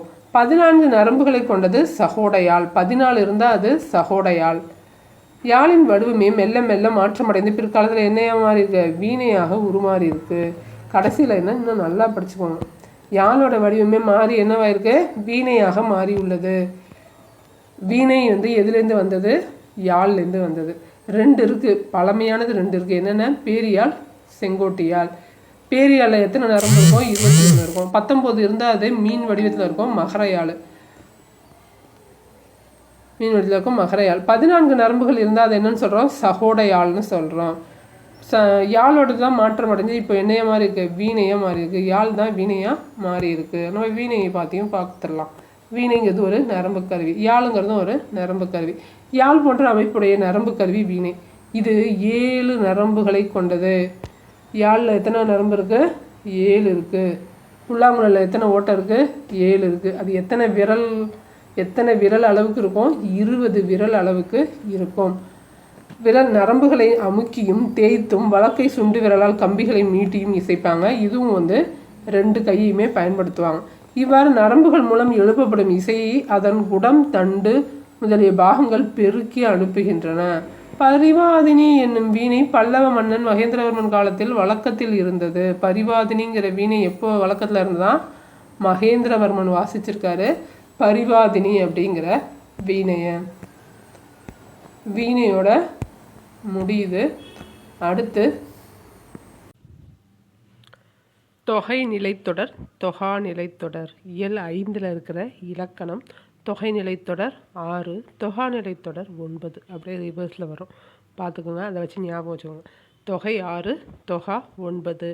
ஓர் எழுத்து தனித்து நின்றோ பல எழுத்துக்கள் தொடர்ந்து நின்றோ பொருள் தர்றது சொல். சொற்றொடர், சொல்லலாம் சேர்ந்து என்னவா மாறுது, சொற்றொடர் அல்லது தொடராக மாறுது. இங்கே பாருங்கள், பால் பருகினான், வெண் முத்து. இதுக்குள்ளே ஏதாவது ஒளிஞ்சிருக்கா, பாலை பருகிறான், வெண்மையான முத்து. ஓகேவா, இது மாதிரி 2 வார்த்தைகளுக்கு நடுவில், அதாவது ஒரு தொடரில் வேற்றுமை உருவோ இல்லை விகுதியோ இல்லை பயனோ இல்லை ஒரு வார்த்தை மறைஞ்சு வருது அப்படின்னா அது தொகை நிலைத்தொடர். அதுக்குள்ளே ஒன்று மறைஞ்சிருக்கு, அதனால் தொகையாக இருக்குது. மறைஞ்சிருக்கிறது தான் பேர் தொகை. அதுதான் வந்து தொகை நிலைத்தொடர். இந்த மாதிரி மறையாமல் வருது, எதுவுமே உள்ளே இல்லை, 2 வார்த்தைகளுக்கு இடையிலையோ ஒரு தொடரில் எதுவும் இல்லை அப்படிங்கும்போது அது தொகா நிலைத்தொடர். இங்கே பாருங்கள், தொகை நிலைத்தொடர் எத்தனை இருக்குது அப்படிங்கிறதையும் கொடுத்துருக்காங்க, அதுக்கான விளக்கத்தையும் கொடுத்துருக்காங்க. என்னென்ன தொடர் இருக்குது அப்படின்னு பார்க்கலாம். இது ரொம்ப முக்கியம், படிச்சுக்கோங்க. என்னென்ன தொகை நிலைத்தொடர் இருக்குதுன்னு பாருங்கள். 6 சொன்னேன் இல்லையா.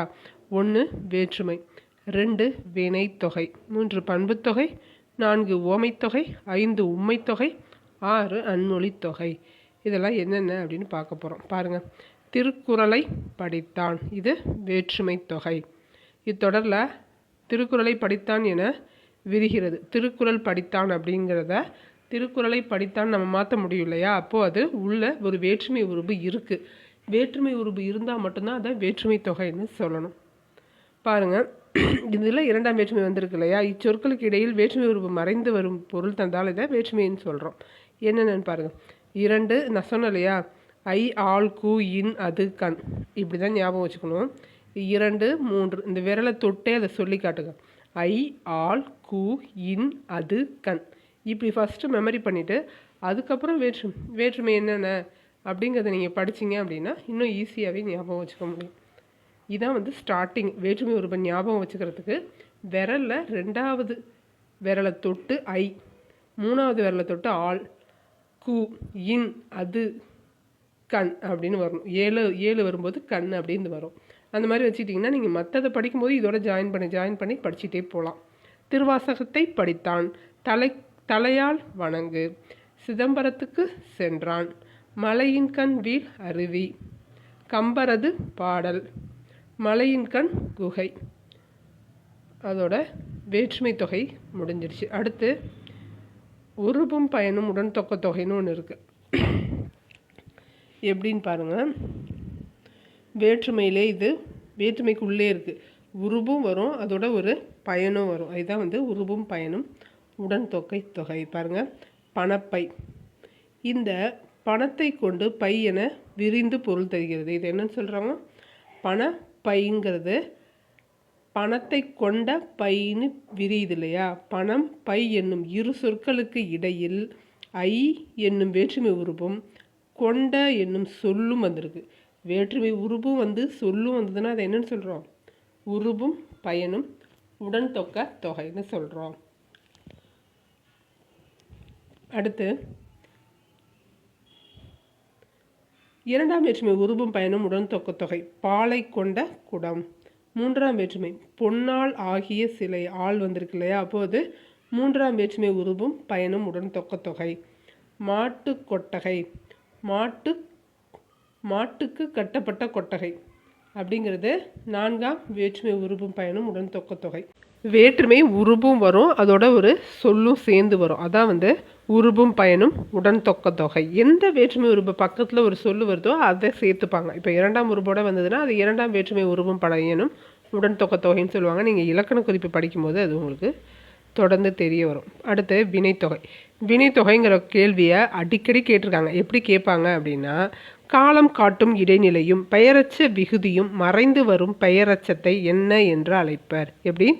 காலம் காட்டும் இடைநிலையும் பெயரச்ச விகுதியும் மறைந்து வரும் பெயரச்சத்தை என்னன்னு சொல்லுவோம்? வினைத்தொகைன்னு சொல்லுவோம். ஒரு வினைத்தொகை இருக்கும், அதில் என்ன இருக்கும் அப்படின்னா காலம் காட்டும் இடைநிலை இருக்கும், பெயரச்ச விகுதியாக இருக்கும். அது எப்படின்னு பார்க்கலாமா? இங்கே பாருங்க. ஆடு அப்படிங்கிறது ஒரு பெயரச்சம். ஆடுங்கிறது ஒரு பெயரச்சம். வளர் அப்படிங்கிறது ஒரு பெயரச்சம். ஏன்னா பக்கத்தில் பெயர்ச்சொல் தான் வருது. பாருங்கள், காலம் காட்டாத பெயரச்சங்களாக உள்ளன. இத்தொடரில் ஆடு வளர் என்பவை வினை பகுதிகள். இவை முறையே கொடி தமிழ் என்னும் பெயர்ச்சொற்களோடு சேர்ந்து காலம் காட்டாத பெயரச்சங்களாக உள்ளன. அதாவது காலம் காட்டும் இடைநிலைகள் தொக்கி உள்ளன. மேலும் இவை முறையே ஆடிய கொடி, ஆடுகின்ற கொடி, ஆடும் கொடி என வளர்தமிழ், வளர்கின்ற தமிழ், வளரும் தமிழ் என முக்காலத்திற்கும் பொருந்தும்படி பொருள் தருகிறது. அதனால் இதை என்னன்னு சொல்கிறோம்? வினைத்தொகைன்னு சொல்கிறோம். இந்த விளக்கத்தெல்லாம் கொடுத்து கேட்டாங்கன்னா நீங்கள் ஈஸியாக ஆன்சர் பண்ணிடுவீங்க. பாருங்கள், 3 காலத்தையும் சொல்லும். ஆடு கொடி 3 காலத்துக்கும் சேர்ந்தா மாதிரி வரும். 3 காலமும் அதில் தொக்கி நிற்கும். அதெல்லாம் கொடுத்தா நீங்கள் ஈஸியாக ஆன்சர் பண்ணிடுவீங்க. ஆனால் அவங்க எப்படி கேட்பாங்க அப்படின்னா, காலம் காட்டும் இடைநிலையும் பெயரச்ச விகுதியும் மறைந்து வரும் பெயரச்சத்தை என்னன்னு சொல்லுவோன்னு கேட்பாங்க. அப்போ நீங்கள் ஃபஸ்ட்டு இதை தான் மெமரி பண்ணணும். வினைத்தொகை எப்படி வரும்? காலம் காட்டும் இடைநிலையும் பெயரச்ச விகுதியும் மறைந்து வரும். பெயரச்ச விகுதியும் அதில் மறைஞ்சிருக்கும், காலம் காட்டுற இடைநிலையும் மறைஞ்சிருக்கும். அது ஒரு பெயரெச்சமாக இருக்கும். முன்னாடி வளருங்கிறது பெயரை கொண்டு தானே முடியுது, அது ஒரு பெயரெச்சம். அதை ஞாபகத்தில் வச்சுக்கோங்க. அதே மாதிரி அந்த முன்பகுதியை சொல்லி பார்த்தீங்க அப்படின்னா அது முக்காலத்துக்கும் பொருந்தும். அப்படி இருக்கிறது தான் வினைத்தொகை. ஆனால் அவங்க கேள்வியாக கேட்கும்போது இந்த வரி ரொம்ப முக்கியம், படிச்சுக்கோங்க. அடுத்து பாருங்கள். அடுத்து பண்புத்தொகை. வெண்ணிலவு கருங்குவளை. இத்தொடரில் வெண்மை கருமைங்கிறது என்னத்தை குறிக்குது? பண்புகளை குறிக்குது. நிலவு குவளை இதெல்லாம் என்னது? பெயர் சொற்கள். ஆன ஆகியங்கிற பண்புறுப்புகள் மறைந்திருக்கு. பண்புறுப்புகள் என்னது? ஆன ஆகிய. பண்புறுப்புகள் என்னது? ஆன ஆகிய. இந்த பண்புறுப்பு இதுக்குள்ளே மறைஞ்சிருக்கு. வெண்மையாகிய நிலவு, கருமையாகிய குவளை, கருமையான குவளை அப்படின்னு மறைஞ்சிருக்கு. அதனால இது பாருங்கள், வெண்மையாகிய கருமையாகிய குவளை, வெண்மையாகிய நிலவு. அதனால இதை என்னன்னு சொல்கிறோம்? பண்பு தொகைன்னு சொல்கிறோம். பண்பு பெயருக்கும் அது தழுவி நிற்கும் பயிர் சொல்லுக்கும் இடையே ஆன ஆகிய என்னும் பண்புருவு மறைந்து வர்றதுதான் என்னது? பண்பு தொகை. முதல்ல வர்றது ஒரு பண்பு சொல்லாக இருக்கும், அதுக்கு நடுவில் ஆன ஆகியங்கிற பண்புருவுகள் மறைந்திருந்தால் அது பண்பு தொகை. வேற்றுமை பார்த்தாச்சு, வினை பார்த்தாச்சு, பண்பு பார்த்தாச்சு. இந்த பண்பு தொகையிலே இன்னொரு வகை இருக்குது, இருபெயரொட்ட பண்புத்தொகை. இருபெயரொட்ட பண்புத்தொகைனா ஒன்றும் இல்லை, பாருங்கள். பனை மரம் அப்படிங்கிறது ஒரு இருபெயரொட்ட பண்புத்தொகை. எப்படி? பனை ஆகிய மரம், ஆகியங்கிறது வந்துருச்சா, பண்பு உருபு வந்துருச்சு. சரி, மரம்ங்கிறது என்னது? பொதுப்பெயர். பனைங்கிறது மரங்கள்லே சிறப்பு பெயர். காமன் நவுனு ப்ராப்பர் நவுன் சொல்கிறோம் இல்லையா, அந்த மாதிரி பொதுப்பெயருக்கும் சிறப்பு பெயருக்கும் இடையில ஆகியங்கிறது வந்திருக்கு. அந்த மாதிரி சிறப்பு பெயர் முன்னும் பொதுப்பெயர் பின்னும் நிற்க இடையில் ஆகிய என்னும் பண்புருபு மறைந்து வருவதா என்னது? இருபெயரொட்ட பண்புத்தொகை. செங்காடு, சாரைப்பாம்பு, அந்த மாதிரி வார்த்தைகள்லாம் பண்பு பெயர் இருபெயரொட்ட பண்புத்தொகை. சிறப்பு பெயர் முன்னாடி வரும், பொதுப்பெயர் பின்னாடி வரும், நடுவில் ஆகியங்கிற உருபு மறைஞ்சு வந்திருக்கும். அப்படி வர்றதுதான் என்னது? இருபெயரொட்ட பண்புத்தொகை. அடுத்து உவமைத்தொகை. உவமைன்னா தெரியும் உங்களுக்கு, போல, போன்ற, நட்டல், அந்த மாதிரி போல, போன்ற, நிகர, அன்ன. அடுத்து உவமைத்தொகை பார்க்க போகிறோம். உவம உருபுகள் மறைஞ்சு வந்தால் அது உவமைத்தொகை. எடுத்துக்காட்டு மலர் விழி, மலர் போன்ற விழி. பாருங்கள், போல, போன்ற, நிகர, அன்ன, இன்ன, இந்த மாதிரியான உவம உருபுகள் நடுவில் உவம உருபு மறைஞ்சு வந்ததுன்னா அது உவமை தொகை. மலர் அப்படிங்கிறது இங்கே உவமை, விழிங்கிறது உவமேயம். விழிங்கிறது உவமேயம், மலருங்கிறது உவமை. எதை உவமையாக சொல்கிறாங்களோ அது மாதிரி அப்படின்னு சொல்கிறாங்கள, அதுதான் உவமை. எதுக்காக அதை ஒப்பிடுறாங்களோ அதுதான் உவமேயம். அதாவது உண்மையான பொருள் உவமேயம். எதை வச்சு அதை ஒப்பிடுறாங்களோ அது உவமை. தெரியாதவங்களுக்கு சொல்கிறேன். இப்போ விழிங்கிறது ஒரிஜினலு, அதை மலரோட ஒப்பிட்டுருக்காங்க. அப்போ மலருங்கிறது உவமை, விழிங்கிறது உவமேயம். இதுதான் உவமை தொகைன்னு சொல்கிறோம். அதில் உவம உருபு மறைஞ்சு வந்திருக்கு, அதனால் அதை உவமை தொகைன்னு சொல்கிறோம். சரி, உண்மை தொகை அப்படின்னா இதில் உம்முங்கிற வார்த்தை மறைஞ்சிருக்கும். உம்முங்கிற அசையோ வார்த்தையோ ஏதோ ஒன்று, இந்த உம்முங்கிறது மறைஞ்சிருக்கும். எப்படி? அண்ணன் தம்பி, அண்ணனும் தம்பியும். இரவு பகல், இரவும் பகலும். தாயும் தந்தையும். இதுக்கு என்ன இலக்கணம் சொல்லுங்கள் பார்க்கலாம். பாருங்கள், இத்தொடரில் இரவும் பகலும் தாயும் தந்தையும் என விரிந்து பொருள் தருகிறது. இதில் சொற்களின் இடையிலும் இறுதியிலும் என்னும் இடைச்சொல் சொன்ன இல்லையா, அது என்னன்னு எனக்கு தெரியல. இடைச்சொல், அது உம்முங்கிறது இடைச்சொல். என்னும் இடைச்சொல் மறைந்து நின்று பொருளை தருகிறது. இவ்வாறு சொற்கள் இடையிலும் இறுதியிலும் என்னும் இடைச்சொல் மறைந்து நின்று பொருள் தருவதை என்னன்னு சொல்கிறோம்? உம்மை தொகைன்னு சொல்கிறோம். உம்மை தொகைன்னா என்னது? சொல்லுக்கு இடையிலையும் இறுதியிலையும் வரும், அது மறைஞ்சு வரும், அதான் உம்மை தொகை. ஒன்றுக்கும் மேற்பட்ட சொற்களில் என்னும் உருவு வெளிப்பட வருவது என்னன்னு சொல்லுவோம்? எண்ணும்மைன்னு சொல்லுவோம். வெளிப்படையாக வந்தால் எண்ணும்மை, மறைஞ்சு வந்தால் உம்மை தொகை. அன்மொழித்தொகை. அடுத்து அன்மொழித்தொகை. அன்மொழித்தொகைக்கு இலக்கணம் என்னன்னு பாருங்கள். வேற்றுமை, வினை, பண்பு, உவமை, உம்மை, இது வரைக்கும் பார்த்தோம் இல்லையா, 5 ஆகிய தொகைநிலை தொடர்களுள் இல்லாதது அவை அல்லாத வேறு பிற சொற்களும் மறைந்து வருவதுதான் என்னது? அன்மொழி தொகை. அதாவது அல்மொழி தொகைன்னு அர்த்தம். அல்மொழி தொகை எனப்படும். இதை கேட்கலாம், அன்மொழி தொகையை பிரித்து எழுதுகன்னு கேட்கலாம். பாருங்கள், அல் கூட்டல் மொழி கூட்டல் தொகைங்கிறது தான் அல்மொழி தொகை. இதில் என்ன இலக்கணம் அப்படின்னா, வேற்றுமை, வினை, பண்பு, உவமை, உம்மை, இந்த 5 தொகைகளிலும் பொருந்தாத அல்லது அல்லாத வேறு பிற சொற்கள் மறைஞ்சு வருது அப்படின்னா இந்த உருபும் வரும், இது இல்லாத வேற ஒரு சொல்லும் அதில் மறைஞ்சு வரும். அதுதான் அன்மொழி தொகைன்னு சொல்கிறோம். எப்படின்னு பாருங்கள். பொற்றுடி வந்தாள், பொற்றுடி வந்தாள். தொடினா இங்கே வளையல், பொன்னால் ஆகிய வளையலை அணிந்த பெண் வந்தாள்னு அர்த்தம். ஓகேவா? பொற்றுடி வந்தாளுங்கிறது. பொற்றுடி என்பது பொன்னாலான வளையல் என பொருள் தரும். இத்தொடரில் வந்தாள் என்னும் வினைச்சொல்லை தழுவி நிற்பதால் பொன்னால் ஆகிய வளையலை அணிந்த பெண் வந்தாள் என பொருள் தருது. இதில் ஆள் என்னும் 3ஆம் வேற்றுமை உருபு ஆகிய என்னும் அதன் பயனும் மறைந்து வந்தாள் என்னும் சொல்லால் பெண் என்பதையும் குறிப்பதால் இது 3ஆம் வேற்றுமை புறத்து பிறந்த அன்மொழி தொகை. பொன்னாலாகிய வளையலை அணிந்த பெண் வந்தாள். இங்கே ஆளுங்கிறது வந்திருக்கு, அணிந்தங்கிறதும் சேர்ந்து வந்திருக்கு, ஆகியங்கிற உருபு வந்திருக்கு. அப்போது வேற்றுமையோ வினையோ பண்போ ஓமையோ உண்மையோ ஏதோ ஒன்று வந்து அதோட ஒரு வார்த்தையும் வந்து சேர்ந்து பொருளை கொடுக்குது அப்படின்னா அது அன்மொழி தொகை. நாம் அதிகமாக அன்மொழி தொகையை பயன்படுத்துவோம். இப்போ யாராவது ஒருத்தர் யார் பேர்னே தெரியல அப்படின்னா அவர் என்ன சொல்லுவோம், சிகப்பு சட்டை பேசினார், முறுக்கு மீசை சிரித்தார் அப்படி சொல்லுவோம் இல்லையா, அது எல்லாமே வந்து அன்மொழி தொகை தான். அடுத்து தொகா நிலைத்தொடர். தொகை நிலைத்தொடருக்கு ஆப்போசிட் தான் வந்து தொகா நிலைத்தொடர். இடையில எதுவுமே மறைஞ்சு வராது, அவ்வளோதான் மீனிங். தொகா அப்படின்னா மறையாதுன்னு ஞாபகம் வச்சுக்கோங்க. தொகா நிலைத்தொடர் எத்தனை இருக்குது? 9 இருக்குது. தொகை நிலைத்தொடர் 6.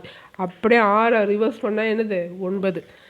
ஒரு தொடரில் இரு சொற்கள் வந்து அவற்றுக்கு இடையில் எச்சொல்லும் எவ்வுருவும் மறையாமல் என்று பொருள் உணர்த்தினால் அதனை தொகா நிலைத்தொடர் என்போம். ஒரு தொடரில் இரு சொற்கள் வந்து அவற்றின் இடையில் எச்சொல்லும் எவ்வுருவும் மறையாமல் வந்தால் அது தொகாநிலை தொடர். என்னென்ன? எழுவாய், விழி, இது ரெண்டு என்னது? முதல் வேற்றுமை, 8ஆம் வேற்றுமை. வினை முற்று, பெயரெச்சத் தொடர், வினையெச்சத் தொடர், வேற்றுமை தொகாநிலை, இடைச்சொல் தொடர், உரிச்சொல் தொடர், அடுக்கு தொடர். இந்த 9 தான் வந்து தொகாநிலை தொடர்கள். எழுவாய்னா என்ன? மல்லிகை மலர்ந்தது, மல்லிகை மலர்ந்தது. இதில் இடையில ஏதாவது இருக்கா? எதுவுமே இல்லை. இது ஒரு எழுவாய் தொடருங்கிறத தெரிஞ்சுக்கோங்க. மல்லிகை மலர்ந்தது. மற்ற தொடர் கொடுக்கும்போது இந்த வார்த்தையை கொடுத்துருப்பாங்க, இந்த சென்டென்ஸை கொடுத்துருப்பாங்க. இது எழுவாய் தொடரா இல்லை வேறு ஒரு தொடரை கேட்கும்போது இது எழுவாய்ங்கிறது உங்களுக்கு தெரிஞ்சால் இதை ஈஸியாக ஒமிட் பண்ண யூஸ்ஃபுல்லாக இருக்கும். மல்லிகை மலர்ந்ததுங்கிறது ஒரு எழுவாய் தொடர். அடுத்து விழித்தொடர். நண்பா படி அப்படிங்கிறது ஒரு விழித்தொடர். அடுத்து வினை முற்றுத்தொடர். சென்றனர், வீரர். இதில் ஏதாவது இடையில இருக்கா? எதுவும் இல்லை. சென்றனர் என்னும் வினை முற்று வீரர் என்னும் பெயரை கொண்டு முடிஞ்சதுனால இது வினை முற்றுத்தொடர். அடுத்து பெயரெச்சத் தொடர். வரைந்த ஓவியம், வரைந்த ஓவியம். இதில் ஓவியங்கிற பெயரை கொண்டு முடிஞ்சிருக்கு இல்லையா, அது பெயரெச்சத் தொடர். அதே மாதிரி வினையெச்சத் தொடர். வினை முற்று வினையெச்சம் ரெண்டுமே வந்து தொகாநிலை தொடரில் வரும். தேடி பார்த்தான், இது ஒரு வினையெச்சத் தொடர், இதுவும் வந்து தொகாநிலை தொடர். அடுத்து வேற்றுமையில் தொகாநிலை தொடர் இருக்கு இல்லையா, கவிதையை எழுதினான். வேற்றுமையில் மறைஞ்சு வந்தால் தான் அது தொகைநிலை, மறையாமல் வந்தால் அது தொகாநிலை. அடுத்து இடைச்சொல் தொடர். மற்று பிற, இதில் மற்று என்னும் இடைச்சொல் வெளிப்படையாக வந்துள்ளது, இது இடைச்சொல் தொடர். மற்று பிறங்கிறது ஒரு இடைச்சொல் தொடருங்கிறத தெரிஞ்சுக்கோங்க. அடுத்து உரிச்சொல் தொடர். உரிச்சொல் வந்தால் அது உரிச்சொல் தொடர். சாலவும் நன்று, இதில் சால என்னும் உரிச்சொல் வெளிப்படையாகவே வந்திருக்கு, அதனால் இது உரிச்சொல் தொடர்.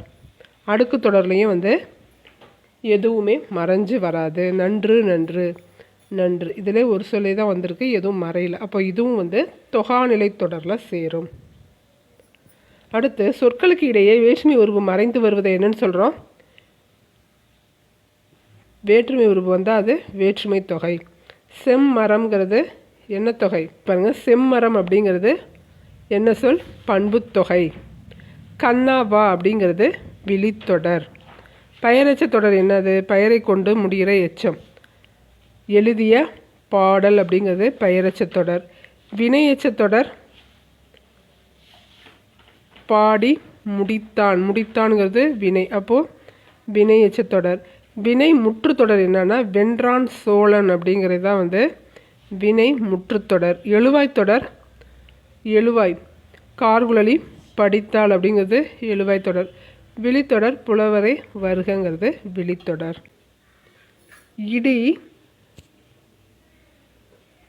இடியுடன் மழை வந்தது, ஓகேவா, இது வந்து இடியுடன் மழை வந்தது. அடுத்து மலர்விழி தேர்வின் பொருட்டு ஆயத்தமானால். மலர்விழி தேர்வின் பொருட்டு ஆயத்தமானால். அருவி மலையில் இருந்து விழுந்தது, மலையில் இருந்து விழுந்தது அருவி தான் வந்து 3. மலையிலிருந்து விழுந்தது. தமிழை காட்டிலும் சுவையான மொழி உண்டோ, தமிழை காட்டிலும் சுவையான மொழி உண்டோ. யாழ் தமிழர் டேஷ் இசைக்கருவிகளில் ஒன்று. தமிழருடைய, யாழ் தமிழருடைய இசைக்கருவிகளில் உண்டு. இது எல்லாமே என்னது? சொல் உருபுகள். இது எல்லாம் என்னது? சொல் உருபுகள். பாருங்க, இணைச்சொற்கள். என்னது? இணைச்சொற்கள். இணைச்சொற்கள் எத்தனை வகைப்படும்னு கேட்பாங்க, தெரியுமா? இணைச்சொற்கள் எத்தனை வகைப்படும்? 3 வகைப்படும். இணைச்சொற்கள் 3 வகை. என்னென்ன இணைச்சொற்கள்? 3 வகைப்படும். நேரிணை, எதிரிணை, செரியினை. நேரிணை, எதிரிணை, செரியினை. இதை விளக்கம் சொல்கிறது ஈஸி, அதை விட அதை கண்டுபிடிக்கிறது கொஞ்சம் கஷ்டமாக இருக்கும். ஓரளவு ப்ராக்டிஸ் பண்ணால் ஈஸி தான். ஒரு பொருளை தரும் இணைச்சொற்களை நேரிணைங்கிறோம். ஒரே பொருளை 2 வார்த்தை சொல்லுது, அதை சேர்த்தே சொல்கிறாங்க, அப்போது அது நேரிணை. எப்படி? சீரும் சிறப்பும், பேரும் புகழும், ரெண்டுமே ஒரே மீனிங் தான். சீரும் சிறப்பும், பேரும் புகழும், இது ரெண்டுமே என்னது? ஒரே வார்த்தை, ஒரே பொருளை தர 2 வார்த்தைகள். அடுத்து பாருங்கள், எதிரெதிர் பொருளை தரும் இணை எதிரிணை எனப்படும். இரவு பகல், உயர்வு தாழ்வு, 2 வார்த்தை இருக்குது, ரெண்டுமே ஆப்போசிட் மீனிங், ரெண்டுத்தையும் சேர்த்தே தான் நம்ம யூஸ் பண்ணுறோம். அப்போ அது என்னது? எதிரிணை. இரவு பகல், உயர்வு தாழ்வு, இதெல்லாம் எதிரிணை. செறிவினை என்ன குறிக்குது அப்படின்னா, செறிவை குறிக்கிறது தான் செறியினை. எப்படி? பச்சை பசேல், வெள்ளை வெளிர். ஃபஸ்ட்டு வார்த்தையை இன்னும் கொஞ்சம் அதிகப்படுத்தி சொல்லுது அடுத்த இருக்க வார்த்தை, அப்போது அது செறியினைன்னு சொல்கிறோம். பச்சை பசேல், வெண்ணெய் வெரேல், செக்கச்செவேல், கண்ணங்கரேல், அந்த மாதிரி வர்றது எல்லாம் செறியினை. இதில் பாருங்கள், உற்றார் உறவினர் என்னது? நேரிணை. விருப்பு வெறுப்பு, எதிரிணை. காலை மாலை, எதிரிணை. கண்ணங்கரேல், செறியினை. ஆடல் பாடல் கேட்டால் என்ன சொல்லுவீங்க? ஆடல் பாடல் எதிரிணையில் வரும். ஆடல் பாடல் எதிரிணை.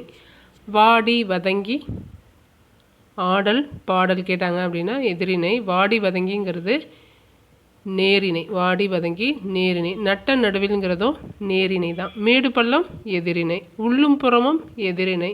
பட்டி தொட்டியெல்லாம் சிறப்பாக இருந்துச்சு அப்படின்னாக்கா அது நேரிணை. பட்டி தொட்டி நேரிணையில் தான் வரும். பாருங்கள், சான்றோர் எனப்படுவோர் டேஷ்களில் சிறந்தவர். போற்றி புகழப்படுபவர்களில் சிறந்தவர். கல்வி கேள்விகளில் சிறந்தவர். சான்றோர் எனப்படுபவர் கல்வி கேள்விகளில் சிறந்தவர். இது என்னது? நேரிணை. கல்வி கேள்விகளில் சிறந்தவர்ங்கிறது நேரிணை. ஆற்று வெள்ளம் மேடு வெள்ளம் பாராமல் ஓடியது, அப்போது இது எதிரிணை. இசைக்கலைஞர்கள் டேஷ் வேண்டியவர்கள். போற்றி புகழப்பட வேண்டியவர்கள், நேரிணை. தமிழ் இலக்கியங்களின் பெருமைக்கு ஈடு இணை இல்லை, ஈடு இணை, நேரிணை. திருவிழாவில் யானை ஆடி அசைந்தது, நேரிணை.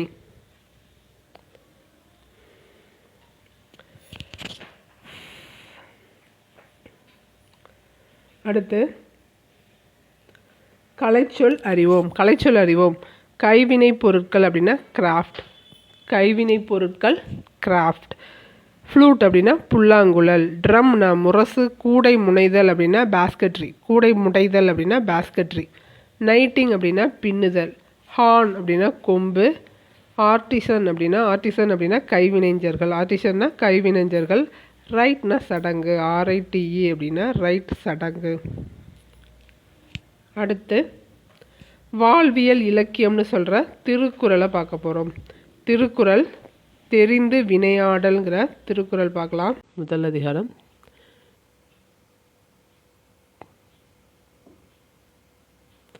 தெரிந்து வினையாடல். தெரிந்து வினையாடல்னா வினைனா வேலை. அதை ஒரு வேலையை யார் செய்வாங்க, என்ன செய்வாங்க, அவங்க எந்த வேலையை பொறுப்போடு செய்வாங்க அப்படிங்கிறத கண்டுபிடிச்சி அவங்கள்ட்ட கொடுக்கறதுக்கு பேர் தான் தெரிந்து வினையாடல். தெளிவுடன் பொறுப்புடன் செயல்படுறது. செய்வானை நாடி வினை நாடி காலத்தோடு எய்த உணர்ந்து செயல். செய்வானை நாடி வினை நாடி காலத்தோடு எய்த உணர்ந்து செயல் அப்படின்னா செயலாற்றும் திறன் உடையவரையும் செய்ய வேண்டிய செயலையும் செய்வதற்குரிய காலத்தையும் ஆராய்ந்து அச்செயலை நிறைவேற்ற வேண்டும்.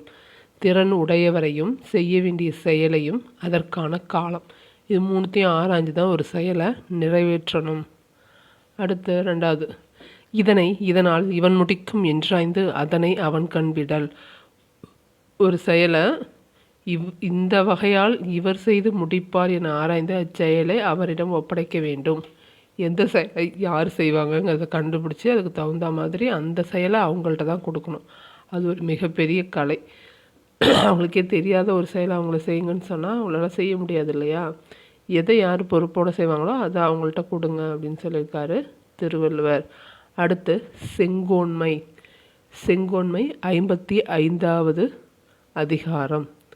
தெரிந்து வினையாடல் 52, செங்கோன்மை 55. ஓர்ந்து கண்ணோடாது இறை புரிந்து யார் மாட்டும் தேர்ந்து செய்வதே முறை. ஓர்ந்து கண்ணோடாது இறை புரிந்து யார் மாட்டும் தேர்ந்து செய்வதே முறை.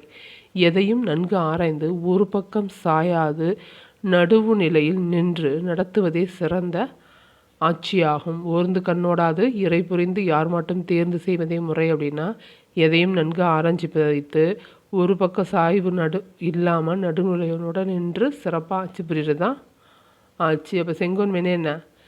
ஆட்சி புரிதல்னு அர்த்தம். அடுத்து 4, இறை காக்கும் வையம் எல்லாம் அவனை முறை காக்கும் முட்டாச்செயன். இறை காக்கும் வையகம் எல்லாம் அவனை முறை காக்கும் முட்டாச்செயன். இந்த உலகத்தில் இருக்கிற உயிர்கள் எல்லாத்தையுமே காப்பாற்றுறது யார்? அரசர். சரி, அந்த அரசரை யார் காப்பாற்றுவார்?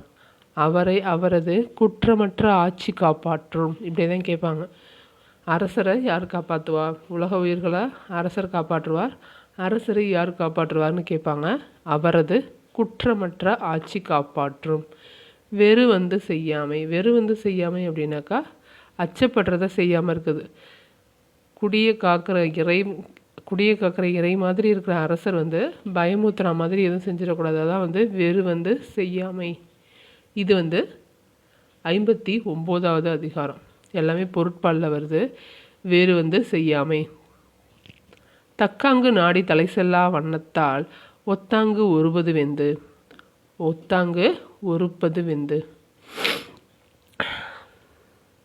5வது குறள் பாருங்க. தக்காங்கு நாடி தலை செல்லா வண்ணத்தால் ஒத்தாங்கு ஒருப்பது வெந்து. தக்காங்கு நாடி தலை செல்லா வண்ணத்தால் ஒத்தாங்கு ஒருப்பது வெந்து. ஒருவர் செய்த குற்றத்தை முறையாக ஆராய்ந்து அவர் மீண்டும் குற்றம் செய்யாதவாறு தண்டிப்பதுதான் அரசின் கடமையாகும். தக்காங்கு நாடி தலை செல்லா வண்ணத்தில் அப்படின்னா திரும்பவும் அந்த குற்றத்தை அவர் செய்யாத மாதிரி ஒரு தண்டனையை கொடுக்கணும். அதான் கரெக்டான அரசோட கடமை. அடுத்து, இறைகடியன் என்றுரைக்கும் இன்னாச்சொல் வேந்தன் உரைகடுகி ஒல்லைக்கெடும். இறைகடியன் என்றுரைக்கும் இன்னாசொல் வேந்தன் உரைகடுகி ஒல்லைக்கெடும். நம் அரசர் கடுமையானவர் என்று குடிமக்களால் தூற்றப்படும் கொடுஞ்சொல்லை உடைய அரசன் தன் வாழ்நாள் குறைந்து விரைவில் அழிவார். நம் அரசர் கடுமையானவர்னு குடிமக்களால் தூற்றப்பட்டாங்க அப்படின்னா அவங்களோட அந்த அரசரோட வாழ்நாள் குறைந்து அழிவர். அடுத்து, சொல்வன்மை. 65வது அதிகாரம். சொல்வன்மை. கேட்டார் பிணிக்கும். சொல் எப்படி இருக்கணும்? சொல்லோட சிறப்பாக இருக்கணும். சொல் எவ்வளோ சிறப்பாக நடந்துக்கணும். நீங்கள் பேசுகிற பேச்சு எந்த மாதிரி இருக்கணும் அப்படிங்கிறத இந்த அதிகாரத்தை படிச்சிங்கன்னா உங்களுக்கு புரிஞ்சிடும். கேட்டார் பிணிக்கும் தகையவாய் கேளாரும் வேட்பும் மொழிவதாம் சொல். அது எப்படி பாருங்க. கேட்பவரை படுத்துவதும் கேளாதவரை கேட்க தூண்டுவதும் சிறந்த சொல்லாற்றலின் இயல்பாகும். கேட்குறவங்க தன்வயப்படுத்திடலாம். கேட்காதவங்கள எப்படி கேட்க தூண்டுவது அப்படின்னா, இந்த கேட்குறாங்க இல்லையா, அவங்களே போய் எல்லாத்தையும் சொல்லுவாங்க, மற்றவங்களும் கேட்கணும் அப்படிங்கிற ஆசையில் வருவாங்க. அதை தான் சொல்கிறாரு. கேட்டார் பிணிக்கும் தகைவாய் கேளாரும் வேட்பு மொழிவதாம் சொல். அண்ணா பேசினார்னா எல்லாம் குதிகாலை மேலே தூக்கிட்டு இப்படி பார்த்துட்டு நின்றுட்டே இருப்பாங்களாம். இடம் இல்லை அப்படின்னா காலை இப்படி தூக்கி பார்த்துட்டு இருப்பாங்களாம்.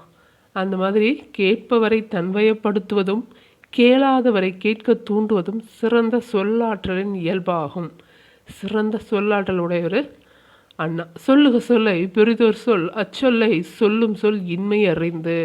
நாம் சொல்லும் சொல்லை வேறு சொல்லால் வெல்ல இயலாதவாறு சிறந்த சொற்களை தேர்ந்தெடுத்து பேச வேண்டும். நம்ம ஒருத்தட்ட ஒன்று பேசுகிறோம் அப்படின்னா அதை விட சிறப்பான சொல்லை யாரும் பயன்படுத்திட முடியாத அளவுக்கு சிறப்பான சொற்களை தேர்ந்தெடுத்து பேச வேண்டும்னு சொல்கிறாரு திருவள்ளுவர். அதுதான் சொல்லுக சொல்லை பிரிதொரு சொல் அச்சொல்லை சொல்லும் சொல் இன்மை அறிந்து. அடுத்து, அவை அறிதல். அவை அறிதல் அப்படின்னா நம்ம ஒரு அவையில் இருக்கோம் அப்படின்னா அந்த அவை எந்த மாதிரியானது, அங்கே இருக்கிற மக்களோட இயல்பு மனநிலை அந்த சூழ்நிலையை பற்றி தெரிஞ்சு பேசுகிறது தான் அவை அறிதல். தெரிஞ்சு நடந்துக்கிறதுன்னு கூட சொல்லலாம். அவை அறிந்து ஆராய்ந்து சொல்லின் தொகையறிந்து தூய்மையவர். அவையறிந்து ஆராய்ந்து சொல்லின் தொகையறிந்து தூய்மையவர் அப்படின்னா சொல் வளமும் நற்பண்பும் உடையவர்கள் தாம் பேசும் அவையின் தகுதி அறிந்து பேச வேண்டும். அவையறிந்து ஆராய்ந்து சொல்லின் தொகையறிந்து தூய்மையவர். சொல்வளமும் நற்பண்பும் உடையவர்கள் தாம் பேசும் அவையின் தகுதியை அறிந்து பேசுதல் வேண்டும். கற்றறிந்தார் கல்வி விளங்கும் கசடர சொல் தெரிதல் வல்லார் அகத்து. இந்த குறளை கொடுத்துட்டு இது என்ன அதிகாரம் அப்படின்னு கேட்பாங்க. கற்றறிந்தார் கல்வி விளங்கும் கசடர சொல் தெரிதல் வல்லார் அகத்து அப்படின்னா சொற்களை ஆராயவும் அறிஞர் நிறைந்த அவை, சொற்களை ஆராயிற அறிஞர்கள் நிறைந்த அவையில் பேசும்போது பல நூல்களை கற்றவரின் கல்வி பெருமை அடையும். நம்ம கற்றுக்கிட்டதுக்கான பெருமை எப்போ அடைவோம் அப்படின்னா நாம் பேசுகிறத ஆராயிற மாதிரியான ஒரு அவையில் நம்ம பேசும்போது தான் நமக்கான சிறப்பு புலப்படும். அதோட 10வது குறள் முடியுது. அடுத்து பாருங்கள், சரியான விடையை தேர்ந்தெடுக்க. அரசரை அவரது டேஷ் காப்பாற்றும். அரசரை அவரது வெண்கொற்றக்குடையா, படை வலிமையா, குற்றமற்ற ஆட்சியா? குற்றமற்ற ஆட்சி தான் காப்பாற்றும். சொல் வளமும் நற்பண்பும் உடையவர்கள் தாம் பேசும் டேஷ் தகுதி அறிந்து பேச வேண்டும். அவையின் தகுதி அறிந்து பேச வேண்டும். கண்ணோடாது என்ற சொல்லை பிரிக்க. கண் கூட்டல் ஓடாது தான் கண்ணோடாது. அடுத்து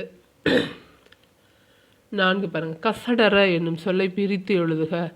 கசடு கூட்டல் அற தான் வந்து கசடற. என்று ஆய்ந்து, என்றாய்ந்து, என்று கூட்டல் ஆய்ந்து, என்றாய்ந்து.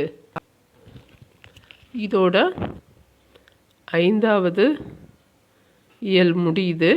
அடுத்த இயலும் பார்த்துட்டு நாம் டெஸ்ட்டுக்கு ட்ரை பண்ணலாம். நன்றி, வணக்கம்.